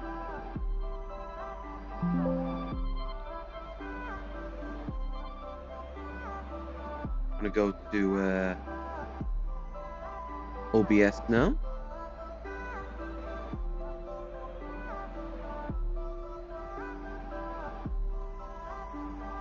OBS Streamlabs, silly goose.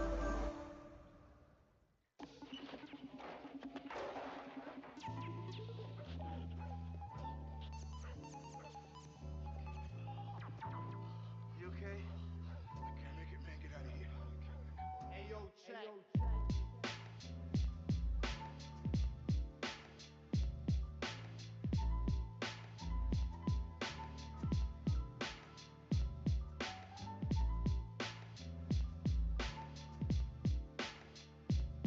Go to my alert box. Go to my donations.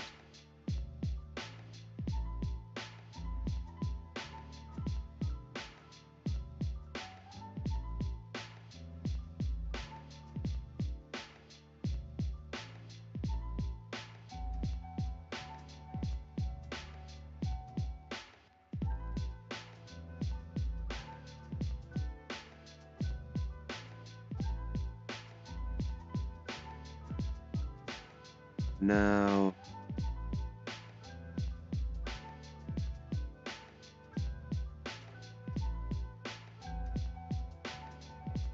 upload.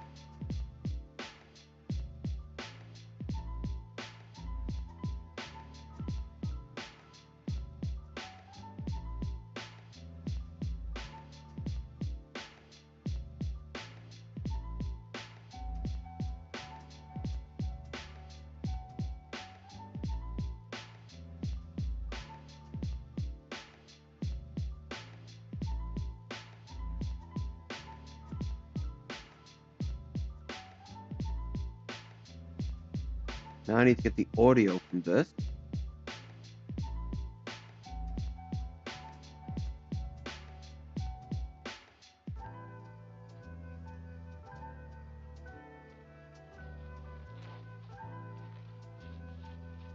Simply getting rid of the footage, turning it into a free file.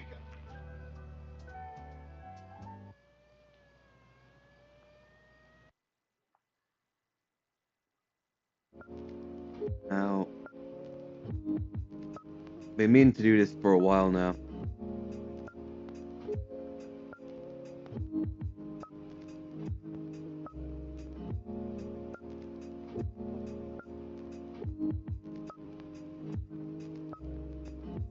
You guys will love it. You guys will love it.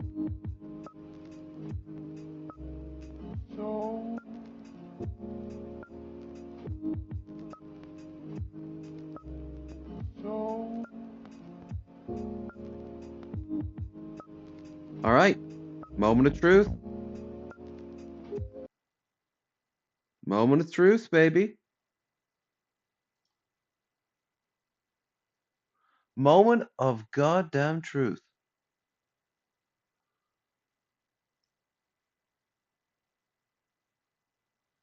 Hit donations and nope.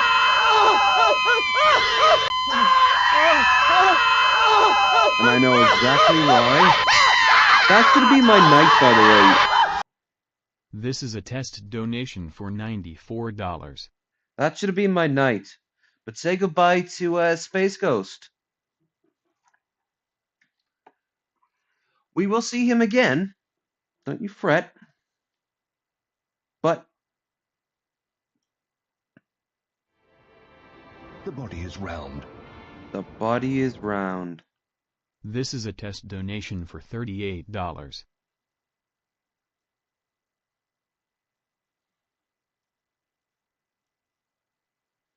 Wait, The body is round. why isn't the audio? Why isn't the video showing? This is a test donation for $82. So it's the picture of the cat. You see it for like a The single body is frame. round. Is it not long enough? This is a test donation for $17.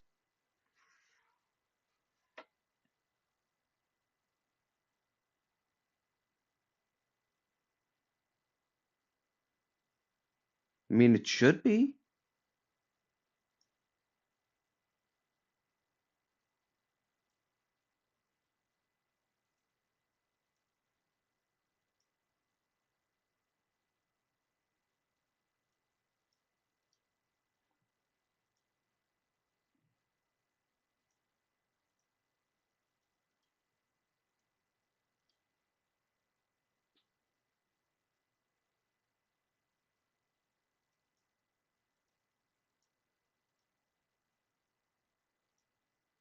Maybe now this will be.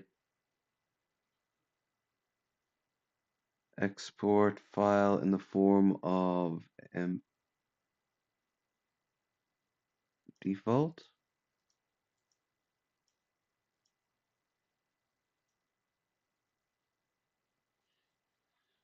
BIR. There, it's made it 5 times longer. So let's try it one more time. Donation. Yep. The body is round. This is a test donation for $44.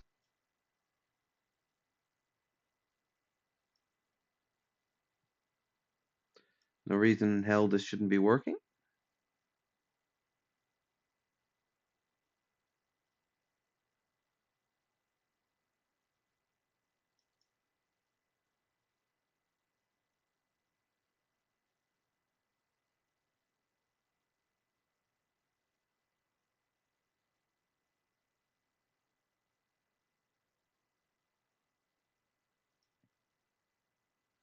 Okay, save. Save settings.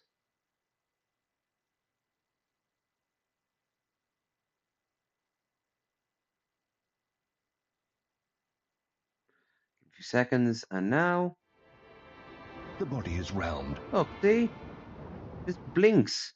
This is a test donation for $47.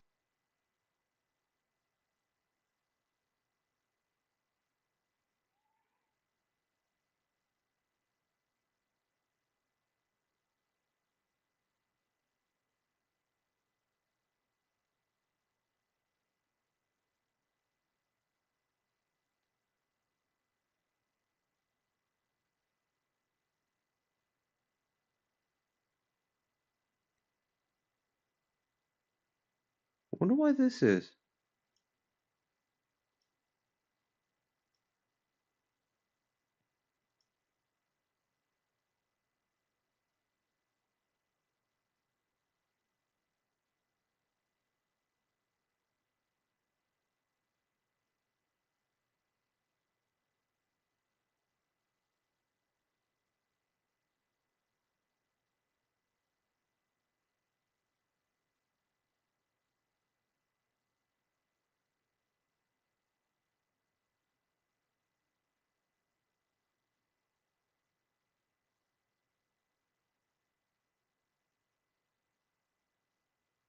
Make sure that it's nothing on my end.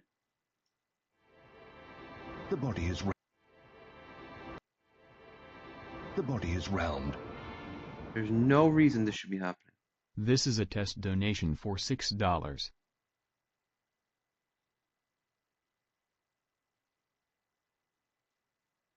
God damn it. Alright. Guess we'll switch it back to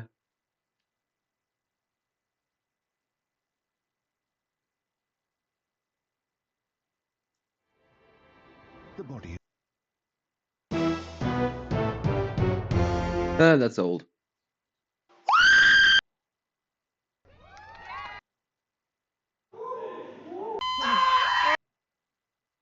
Yeah. Hey. Yeah. Hey. This guy is on. There, we'll stick with the traditional. We'll stick with the basics. And here I was trying to show you some fun. Trying to spice it up. A new spicy meme. This guy is unfucking believable.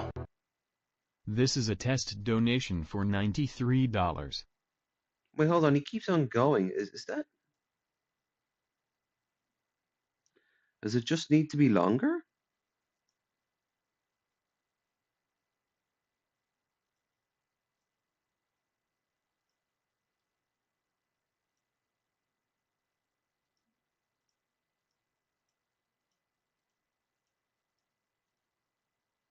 There, it's a minute long now. Export.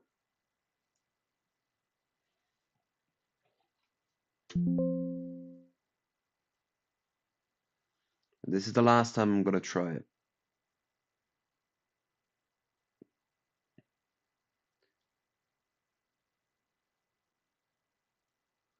So I want it to work.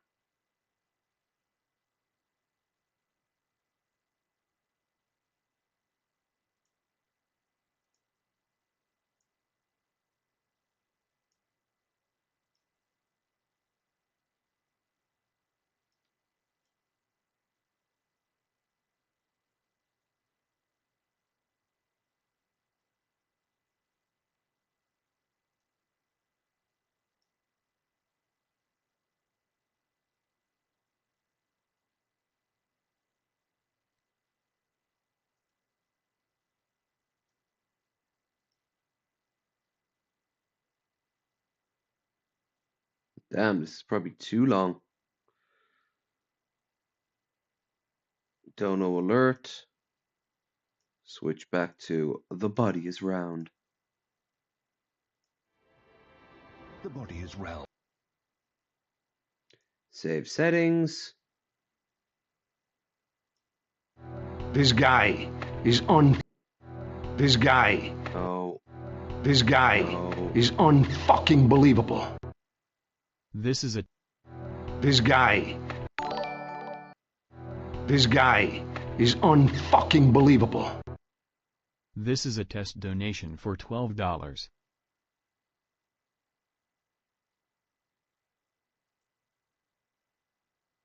Alert box updated.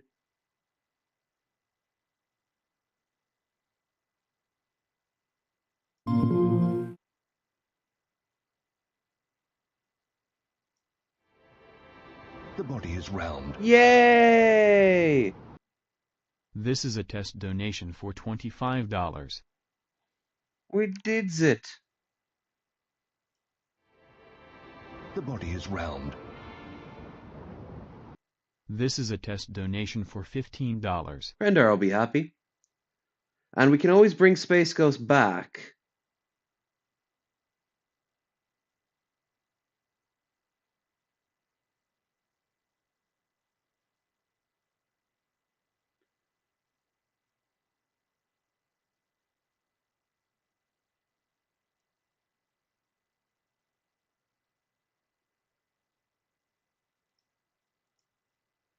So, yep, that's up now. We now have a new donation. I'll keep the subscriber. I like this one.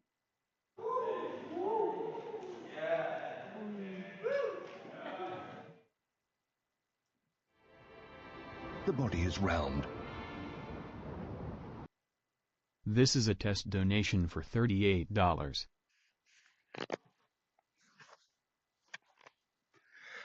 The body is round. All right. Enough with this funkery.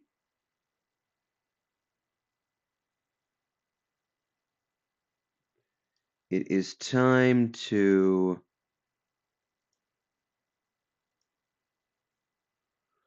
Ooh, someone was making Bao. I want to watch a video on Bao. We'll start that with part 3.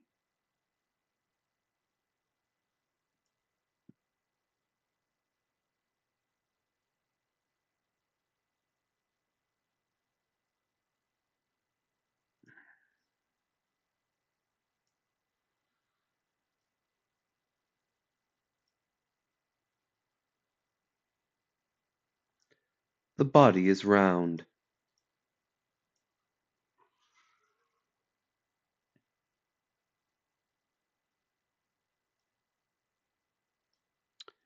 Copy.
Mm. Body is round. Body is round. The body is round. I'm right. This is a test donation for $15. It sure is.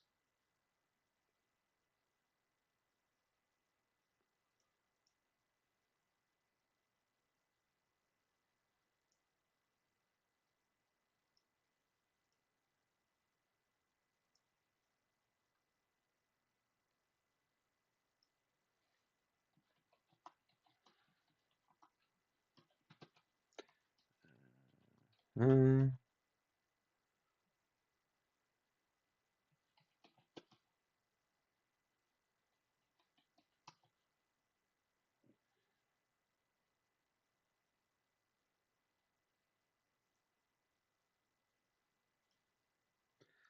Okay, so I'm gonna end this stream and then upload the next one, giving me enough time to get up, scoff down some breakfast, and chill. Good numbers on this.